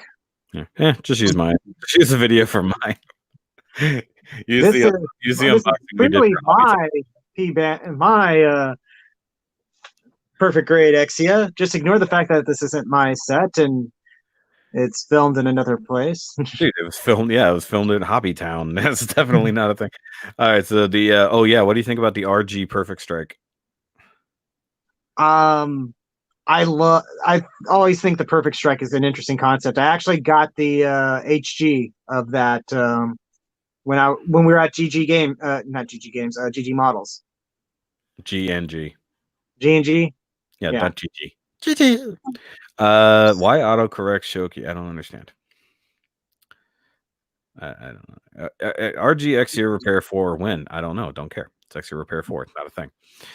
Repair 4 is not anything after Awakening the Trailblazers doesn't exist as far as Shoki is concerned. Nope. I like how the Earth 3 Gundam is sold out. I had that in hand the other day, and I almost bought it. And I'm glad I didn't, but I had it in hand. And I love that they released the weapons packs with the regular one, but they don't do you any good because they're unpainted. Hey, what about this gloss injection impulse versus freedom 2-pack? What the heck? You've seen that? Yeah. So they got the two revives, I believe, and then metallic gloss injection. But they're in that battle. DiVERS is kind of cool. I don't need that metallic gloss injection crap, though. I wouldn't. I wouldn't mind building the revives. Like the impulse looked pretty good. Okay, back to all the crap we've seen already. Here's that other dive into dimension clear version of the 00 Diver. Admittedly, that looks kind of cool, but I'm still terrified of clear kits after the my Banshee Norn. I'm kind of about this Astaroth Renacimento iron-blooded coating. That does look cool. But I feel like I could paint this. Like, oh, totally. I mean, basically just painting it with an iron color scheme. I mean, I haven't built that kit yet. I'm still looking at it. So it's one of the few things. It's that in the wall that I haven't built yet. You paint it. So you didn't even have to necessarily have like iron paint. You could do gray and then hit it with the gunmetal weathering pattern. Maybe. Because it's not like super shiny or gunmetal-y. It's just a couple different grays. One's more iron colored, the other one's more just matte gray. And then once again, we have these pearl gloss injected Blue Destiny units, a clear Barzam. I saw an exclusive Barzam the other day, and it looked like the normal Barzam, so I didn't understand what the heck it was. Clear Haros. Don't want those. There's clear Haros that I do want. At least one clear Haro. And no, I did not buy the Gundam Sandrock the other day while I was at the store. Don't know what you're talking about. Oh, what about the Gym Intercept Custom that's got like the booster rockets on the shoulder? The one where it's the actual Gym Intercept, because without the little booster pack, technically it shouldn't be called that or something. I guess. I mean, like, it looks pretty cool, but it looks like it's got TIE fighters on its shoulders. Yeah. It looks like he's just halfway Kylo Renning it. The boosters don't do much for me, to be honest. It looks neat, but having them on the shoulders like that just seems awkward. Yeah, because you can see that the stand has to be connected to the backpack to really make it work. And when did they really start forking out these curved beam blades? Like, I just saw it in at least 3 kits that we've been clicking through. And you know, something that they introduced maybe last year or something. So maybe there's I haven't seen it in the kits yet. There's an SB19 runner now or something like that. Maybe. And I'm trying to tell if these are normal decals or water slides. Looks like paint and then some. So I bet all these red stripes are not even stickers. Just looking at it, you can see the paint. So that's going to need a lot. If I had to guess. I mean, it looks neat, but I would definitely paint it to look like a stormtrooper or something like that, or a TIE fighter pilot. Because Because he's riding a TIE fighter on his shoulders. I mean, being a P-Bandai, odds are they're supposed to be water slides, because most of the time they are. Reminds me of Dantilion. Yeah. It should roar when it flies. Yeah. I want to get to figurize Haro. Oh, yeah, they have the new... There was another one that was an actual figurized mechanic Haro. I saw it somewhere. And then there's a keyboard Haro, which I'm all about for some reason. I don't know why I want that thing. You have a problem and it can only be solved by more Haros. Yeah, I mean, I think this year I'm going to be putting the Haro collection up on the tree, regardless of the wifey says, because they're just kind of everywhere in the room here. I wouldn't mind, because I have the chrome, copper, and silver petite guys, but I would love Haropla that were those colors, so they could actually be Christmas balls. Maybe I'll do that to like a bunch of them, give them a purpose. Buy them and then paint them with some metallic spray paint. Yeah, basically. I mean, they're probably not gonna be super chromy, but you know, we'd get something like. And these the Sengoku Soketsuden kits are just ridiculous. I don't need any of those. I was digging them. I still would like to get more of them, but after the motorcycle guys, my interest dropped in them because they were so disappointing. Yeah, I mean, I did only the one for Double October, and of course, there's a Dynamis one that somebody brought up to my attention the other day. I'm like, and it's like, sorry, that one's kind of beyond me for wanting to build it. Oh yeah, I still need to get the narrative C-Pack. It's like I haven't built the A-Packs yet, so but I do want the C-Pack down the line. One thing that didn't make it into Double October this year. I had the C-Pack in my... You have it in your backlog? No, I was going to say I had the C-Pack in my hands the other day, or I think it was like last week when I was at the comic book store, but I ended up going with a different kit. Yeah. Oh, Ryan Walter said Haro Easter eggs. Yeah, that'd be cool. Call it the Fellow Booster. Yeah. Put some wings on the side and basically Justice. What else we got here? I'd be interested in the Interceptor if it would mount on the local type. That would be interesting. Maybe. I don't know. Those Origin kits seem to have a lot of stuff in common. One thing that needs to make it in Double October next year will be the Gundam Zerachil, or however you say that, Zerachil. I didn't buy it this year because I'm an idiot, so I got to buy it for next year. So, hey, look, there's a Double October next year teaser already. And now we're just getting back into other things. Oh, yeah, the H2 Magnum Special Forces version. The CSV version, but either way. Wait, have they restocked the Buster, the build frame? No, they have not. I've been checking. So I need to, because we're not totally continuing on that project still. I don't have a problem that can only be solved by more Ghostbuster mecha. I think you do. I think you have a problem. More people still need to watch that. It's one of the most viewed videos on my channel now. You're welcome. We're big again. Yes, we are big again. 1/100 base jabber price is insane. Correct, because it's P-Bandai. Though, like, when I saw it in a discount, I almost bought it because I've always wanted one for my Jagan. Because I feel like my Jagan needs to be riding a freaking base jabber.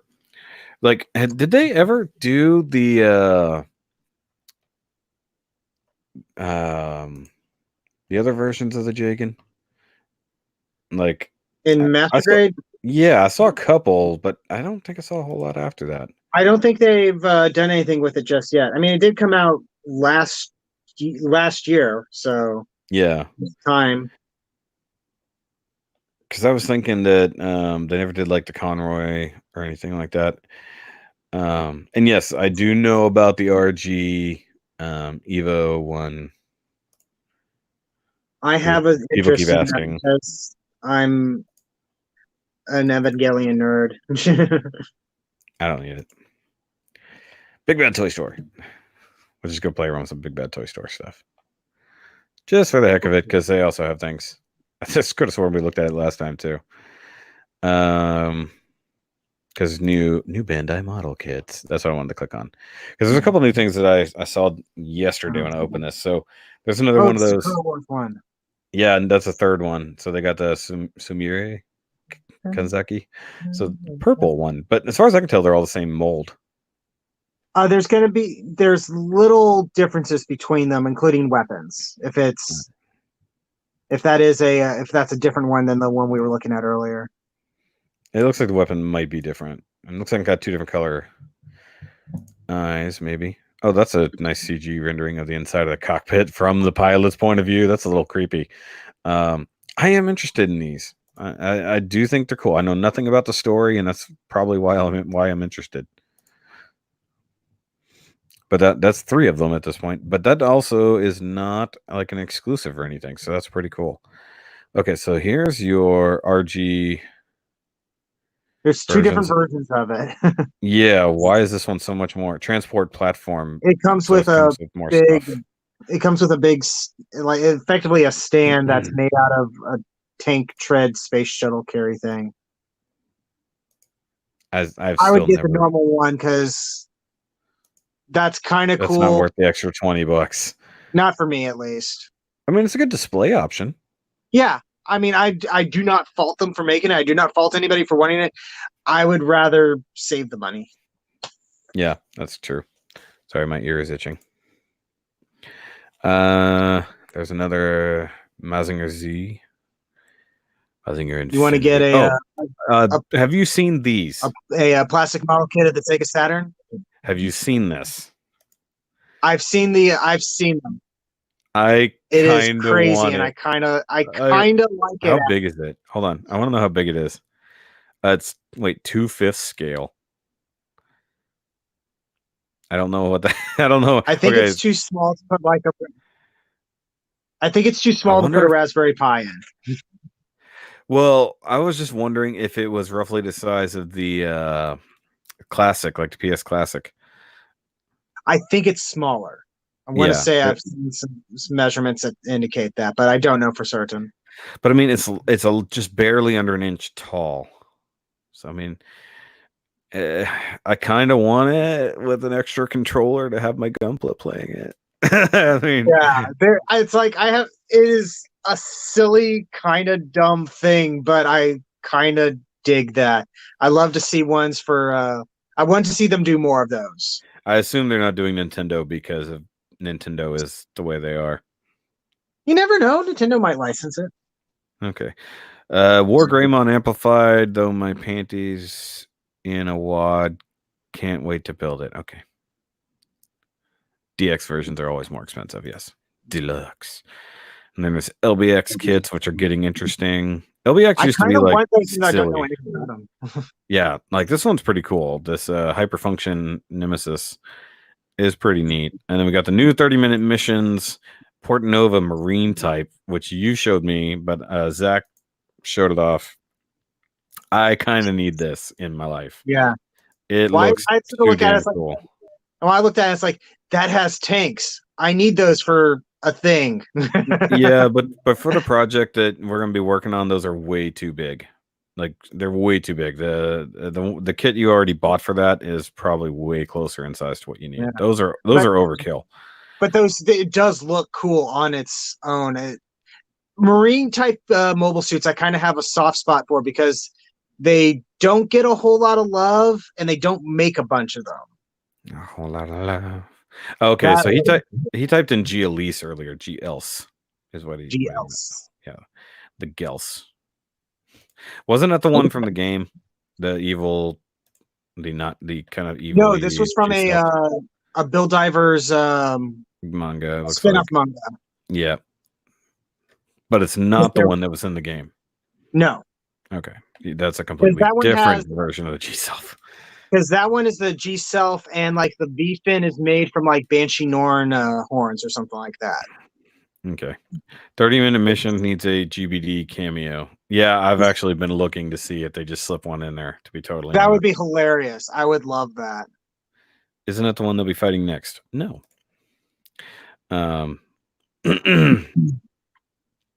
Okay, protagonist new weapons. Hold on. I like this. Does that name just give anything away? Protagonist new weapons tentative model kit. So we got that's not the official name yet. I like this big harpoon gun, wings, and an adapter. Who could this possibly be for? Who needs more wings? It's for the Impulse arc, obviously. Clearly. So That's yeah, not the Impulse arc, is it? That's the other one. What was it called? oh, Impulse Butthead. I don't know. I like the petite guy, just a guy. I'm not gonna lie, this is better than the actual Justice Knight. That is adorable. The only problem I have with this, I know that's going to be sticker decal. So all stickers. Well, look, we even get new molded shoulder parts,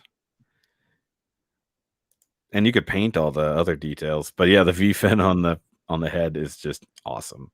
I'm not gonna lie, that's so stupid that I kind of want it.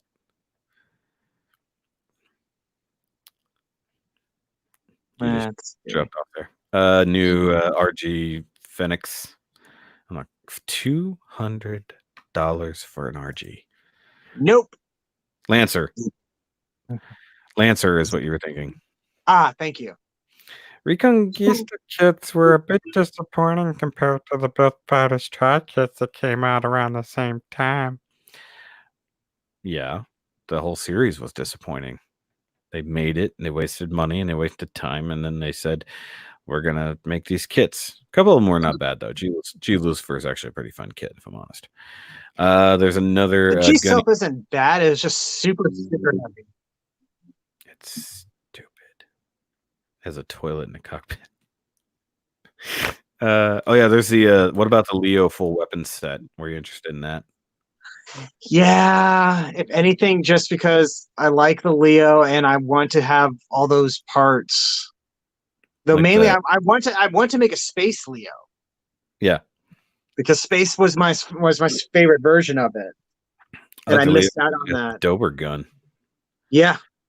But yeah, I mean, basically, it's the everything Leo. I mean, honestly, even for that, $45 is still not bad considering the sheer amount of crap in that box. And it's a good kit. The Leo is a solid, fun build. I don't know why I thought you were going somewhere else with that. Yeah, they got the new Bardock model kit, which is pretty cool. Actually, Bardock's going to be coming out in the Dragon Stars line as well. Oh, nice. Yep, new 30. Yeah, so I was sitting here talking about doing a custom thing. You'll see in a review coming up this week. I was sitting here talking about doing a custom thing, and then I checked Big Bad Toy Store. Oh, look, there's the thing I was about to customize it into. I was like, never mind, don't have to do that now. New Ultraman figures down here. Oh yeah, this is the LBX kit I wanted to show you. Look at this thing. That looks like one of the monsters from Kamen Rider Forze. Oh yeah, it could be. It's the Ifrit, so it's pretty cool. I like that it's just a fire demon. If it actually has this color separation to a degree, that would be cool. But I have a feeling that's all stickers. I highly doubt it. But I mean, LBX kits have always been interesting to me. I had a friend who was building them back in the day, and I was just like, like I have no interest. But like they're going off into these things. Like look at this one, the Xenon. Look at this. They're cool looking. It does have a Kingdom Hearts vibe to it, though. Yeah. Like very, like a lot of this does seem very Square Enixy. Well, it is based off of the game, isn't it? I don't know. And this one's definitely a Gundam. I mean, yeah, is that not a wing Gundam in blue? That is a Gundamiest Gundam that ever Gundam. Look, it totally transforms into a bird mode. Oh geez, but it looks cool. That's the thing. Like, but is it big enough to justify that $40 price thing? I mean, it's 5 inches tall. I mean, it's HG sized. Oh yeah, here's your other. Here we go. Yeah, so the pink one is with Sakura's. So just looking at the pictures, there's no difference at all between these. I assume the weapons is about the only thing that's different. The weapons are different. I think their backpacks are different. He's got some really wicked swords. I do want it just because the only thing I don't like about it is these exhaust pipes. They make me uncomfortable. It's steam powered. Still makes me uncomfortable. Because it either looks really inappropriate or dumb. One of the two. But like, is the price going to be justified? That's my biggest concern with it. I figure I'll probably get one of them and call it a day. I don't see myself trying to go completionist on it. Though But, if they I mean- release, because I'll probably want to get Sakura, and if they release, there's a character who showed up in she was one of the people in the Paris troop, and I always thought she was kind of neat because also she had like a cross-shaped gun. Oh yeah, that'd be cool. I could just see this as a really fantastic weathering thing. I don't know. Maybe if they're out in time, we could do a contest for it. I think that'd be fun. Like have people build them. Like I'm sure Zach's gonna do it. Do like he did with the Mackay things. I mean, I like it, especially the whiteness. Say what? Said speaking of things I'd love to build, I'd love to check out the Mackay stuff, but the prices on them are a lot more than I'd care to spend right now. I like this. It's a Gundam of a Gundam of a Gundam. That's funny. G-Reco was overwhelming, no boredom for you. It was terrible. For those who don't know, I can't watch G-Gundam or G-Gundam or G-Reco for that matter. Then there's so we got the RG Perfect Strike and the PG Perfect Strike at the same time. Definitely don't need that. What about that? The Faz Verka. Is that in your want list? A little bit, yeah. I wouldn't mind getting, if I were to get a version of Double Zeta, I wouldn't mind getting that. Especially since then I wouldn't worry about transforming it because it doesn't. Yeah. My biggest concern with it, actually the old one did, is that they would repurpose some of the old stuff for it. Whereas, the regular Double Zeta was not redone. Full armor, fully armed. Oh, full armor, Double Zeta. What are the chances? Full release armor set. Oh. Haropla Walker looks kind of steampunk. Oh, yeah. Yeah, totally. Somebody did a steampunk version in the Balls for Balls contest. You can't say that. We'll get demonetized. I could say it. I just can't have it in a thing. Oh, yeah. And once again, their SGC has Earth 3 Gundam. But yeah, here's the basic green Haropla one there. But I don't know why I like it. I just kind of do. The only thing that bugs me is that the back of the top mouth is green and not red. And that... Oh, you mean here? Yeah, that bugs me. That's what paint's for. They had one job. They had plastic there. They could have done it, but no. Also, this seems like a render. Mm-hmm. Oh, I'm sure. They'll give you a sticker. That's the new joke. They'll just give you a sticker. It'll be fine. But I think it's supposed to be a reference to the 00 version. I could be wrong. Or is it the Seed version? I don't remember. Because it came up when I was searching for certain things. It came up in that specific search, but I don't remember. SD Silhouette Booster. You want to get some of these boosters so you can make an actual gym? I do actually have I did get the booster for my ground type.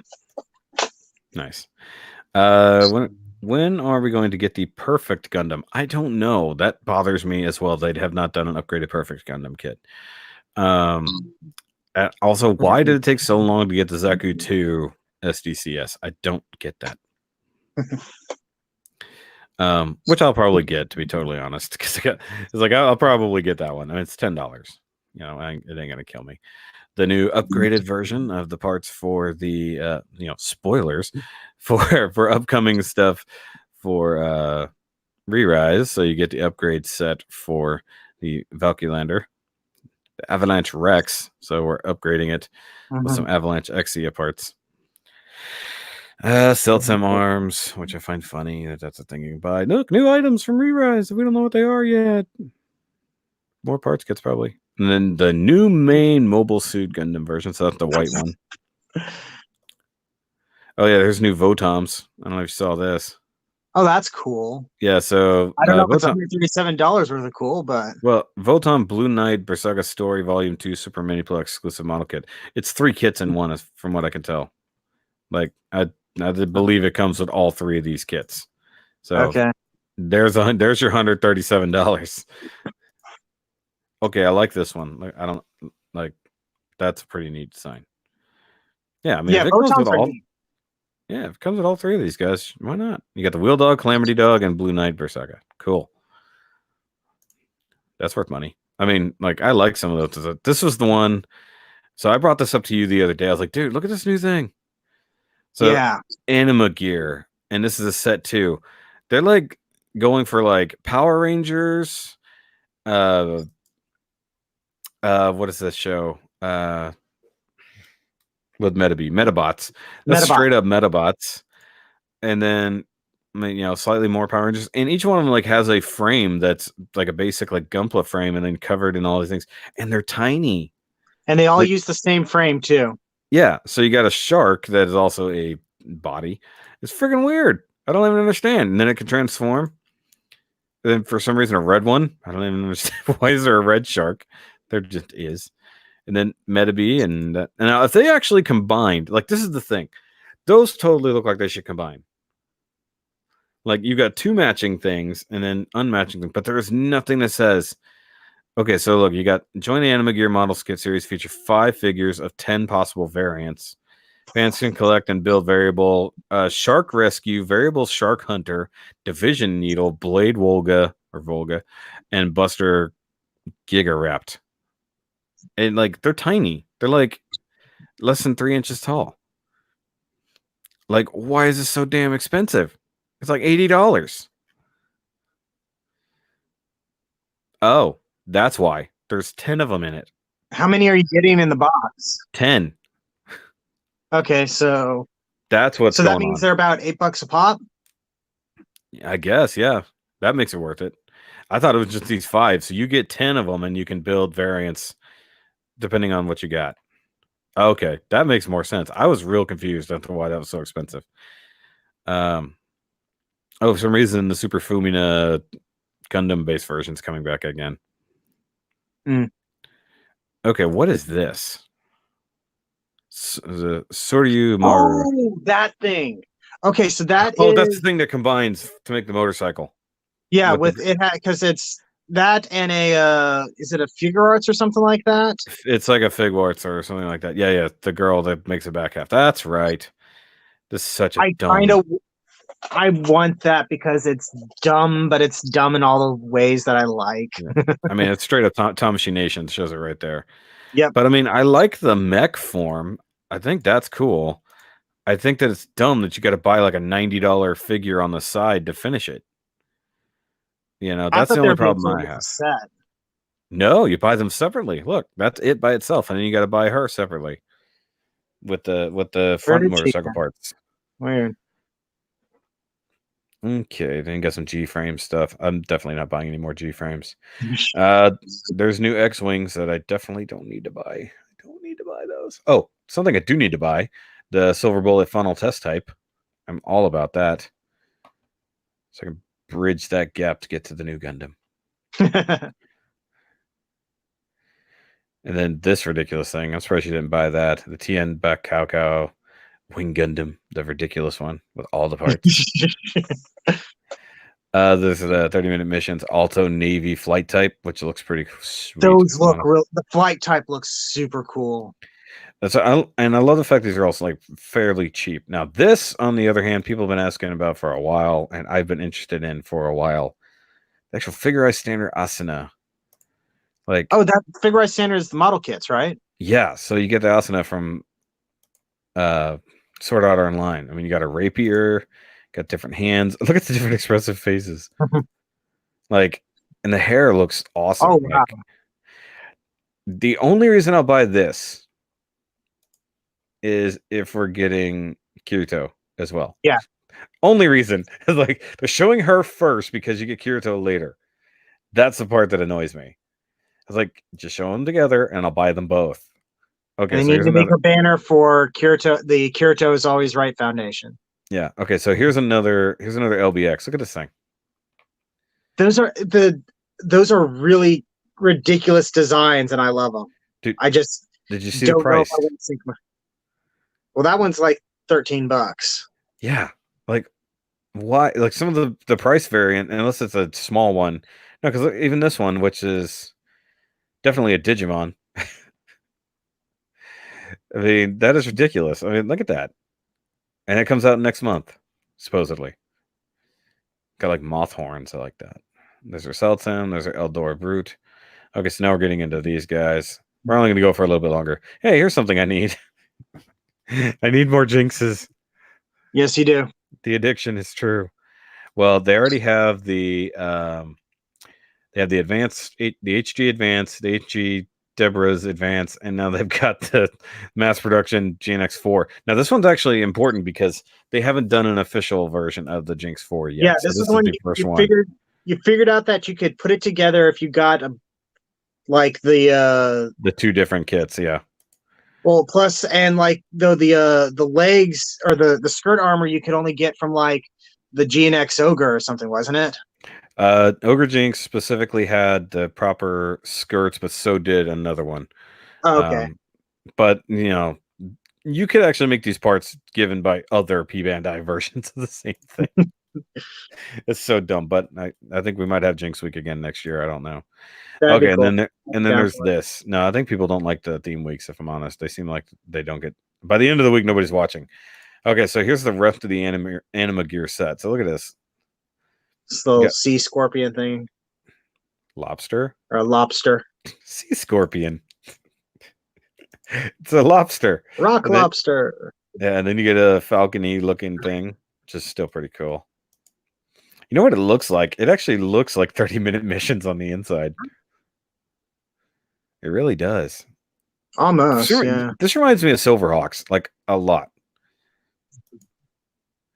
Hey, look, here's some more Beetleborgs. That thing looks cool. Yeah. Yeah, he looks like the White Blaster Beetleborg. Yeah, like, and look, he's got some big old blades you throw on him. Like, and this is a cheaper set. Look, it's only 63. And then you get a Zoid. You get what is 100% a Zoid. Like, they're just ripping off Kotobukiya stuff. Right? So how many comes in this one? This looks like it's 8. That's just why it's cheaper. There's 4 figures total. There's 8 in the box. Yeah. Is this like one of those things where it's like you have doubles in the box or something? That's what I'm guessing. It looks like it comes with doubles. Or 8. Maybe you and I will contain duplicates. Says it right there. Maybe you and I will have to split a box on one of these or something like that. I think it'd be fun. But like it looks like they're mostly made of ABS, which could be problematic. Yeah, they're just straight up ABS. They're basically built. You can't glue them together easily. You'd have to super glue, right? Yeah, but it does look like everything should fit fine. It's ABS, so there shouldn't be any issues with that. They just can't panel line it. I don't know. They might be worth investing in because they're referencing so much. And this thing can look. You can look at the joints to see that it can definitely fold the wings. Yeah, like a lot. But that set, that set specifically makes me happy. But I also kind of want to find a way to combine them into things. I was gonna say, it's like if we do something where we like get a box and split it, we'd have to do like some sort of challenge to see who can make the craziest thing by combining them together or something. Yeah, look at this mini extra parts set for that guy for Robot Combattler 5. This is crazy. Like this is so old school mecha. It's ridiculous. Like, you know, I was never into like a lot of those. I'm just too young to possibly hit that. But they're cool. Oh yeah, there's this guy too. The Hazintale 2. Yeah, that's the wound wart with even more parts on it. It's all the parts. It's all the things. Yeah. Gal Gaigar SDCS. There's your. Oh, I need to get that. What? Because Gal Gaigar. It looks funny. I don't know. You're definitely not going to be able to do the combining set, so it's just going to be him. Well, yeah, but it's Gal Gaigar. Yeah, but where's the fun if you can't combine? Wait, I don't understand the difference here. Bigger eyes on one. I guess that seems to be the maybe the crest is bigger too. It looks like this part might be bigger. No, it's just the eyes. It's just you're gonna have bigger eyes. I guess it's if you want to have proportion. Yeah. Versus the other one. I mean, it looks cool. I just don't. I mean, I almost bought one of the mini plays for Gal Gaigar. I just have no invested interest in it. You know, I know what it is. I'm not in it. Oh yeah, here's some more LBX. Look at these things. Look at that. This is ridiculous. And this one's like $30. He looks bigger. He looks a lot bigger though. He's 6 inches, so I mean that's a good size kit. Look at that thing. Look at that cape. Look at that ridiculous cape. Is that plastic? Probably. Whoa, hold on. That looks like it's posable. Can you pose that cape? Or is it come with one that's waving and one that's still? It's got to be one. That looks like fabric. Look at it. Do you think it's fabric with a wire in it, maybe? Could be, but that would be a first. Like, this is Bandai, right? Well, that looks drawn. Yeah. This doesn't. That looks real. I don't know. It's Bandai. They could do a lot of things. I don't know. Here's another cool one. It's like I'm having fun just looking at it. Look at this thing. This is a Power Rangers villain. That almost 100%. Like it's a reference to there's this old trio of tokusatsu characters. They did a reference of one of the Forze movies, I think. Sorry, guys. Kate probably has wires. We have Kotobuki made cross-frame girl based on Gal Gaigar. That's right. Crotch rocket. Blade Legger Magnum. Was that a crotch rocket? Yes. I'll form the head. Sorry, guys. I can't look at the chat and be on another window. This thing is just neat. Not gonna lie. I don't know what the heck it's supposed to be, but it's neat. I don't need more lines to collect, but some of these are sweet. This is straight up Mega Man. But it looks like something out of one of the later like Mega Man X. Yeah. Like maybe not X, but like one of the ZX games or something like that, maybe. I mean, look at that tail. The sniper rifle. Oh, that is totally a Buster rifle from Wing. Look at that. That is 100% like a Wing Buster rifle. I kind of dig this guy. That is neat. What's it called? Fenrir. Oh, Fenrir. Yes. Oh, that's cool. Okay, so that one was Emperor. The previous one was Destroyer. That's Fenrir. Oh, and there's MG Barbatos. Who gives a shit? You give a shit. You know you're going to get him. Says the guy who built this channel off of IBO. The actual Death Army kit. Whoop-de-doo. It's a one-eye, but it's brown. I don't understand. You got a French tickler as a weapon. There's your, and then we're back on all these. Nobody cares. Show me. Okay, so now we're in the normal kits. So that was mostly exclusives. Now we're back on the normal things. The Gym Sniper Custom with the missile launchers. That's pretty cool. Dynamis Trans Am.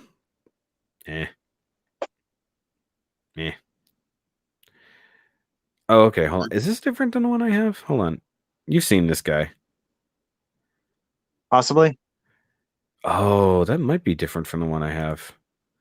This isn't the Super Hagane version. That's very similar to the V2 version I've got, but it's chrome. Mine's definitely not chrome. I might buy this one. And it's got extra flame parts. Funny thing is, I have this kit and I've never reviewed it. Why am I hearing extra voices? How about this? Oh, wow. Ridiculous Daishogun. Like, I've already got one Daishogun. Look at this one. Is that one of the ones that it can transform into a real form or something? Nope. That's one of the big ridiculous things. No, this one's... There you go. He's got the night legs. Well, the previous Daishogun was very different. This one got a cannon in his chest. Look at those wings. That's ridiculous. Look at that. They had the sparkle to all the chrome. That's crazy. Actual figure does not sparkle. Huh? Said actual figure does not sparkle. Yes. Look at that. That's like his dragon mode. He's got a peacock on his head.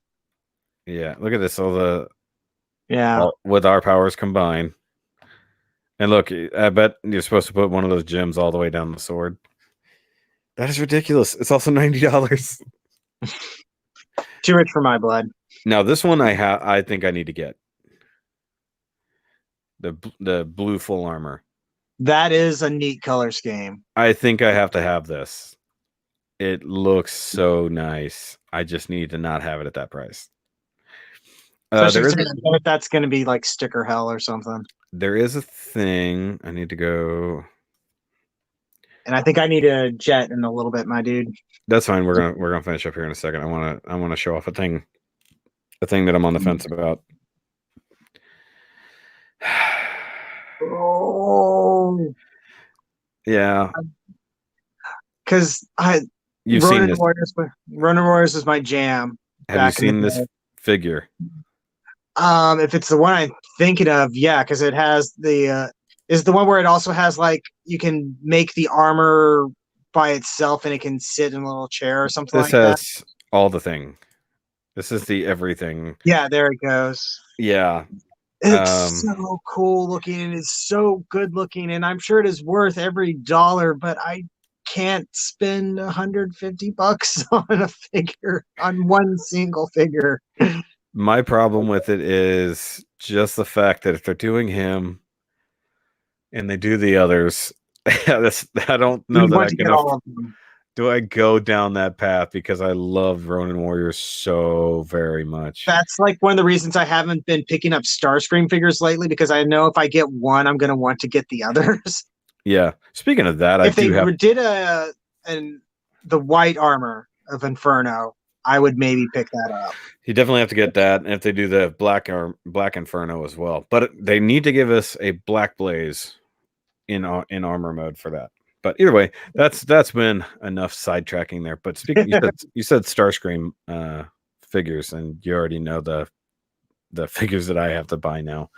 The new age ones. So I might have to abandon Earthrise and all those and just focus entirely on my new age collection, because I don't think I can afford to do both. I want to get Flame Toys Starscream kit. I have it. It's right there. It's right there. I have Thundercracker over here. So that's the other problem. Flame Toys is taking a lot of money. I had Megatron in hand. I just didn't buy him this go around. Speaking of which, Sean just finished his paint job version of the IDW Megatron for Bobby Skullface. It looks fantastic. Cool. So I'm looking forward to that, but I have to buy new paints for mine now, because now I've invested in some new grays that would work out really nice. Like actually the gray that I used for this, for the Star Destroyer, will be perfect for half of like that Megatron. So actually a lot of the colors I use for that Megatron will be, or for the Star Destroyer would be great for Megatron. But between Flame Toys, actual Hasbro mainline releases, and New Age, I'm like Transformers, all my money just going that direction. So if any other new cool stuff comes up, it's going to be a problem. Speaking of which, I need that Devastator kit when it comes out soon.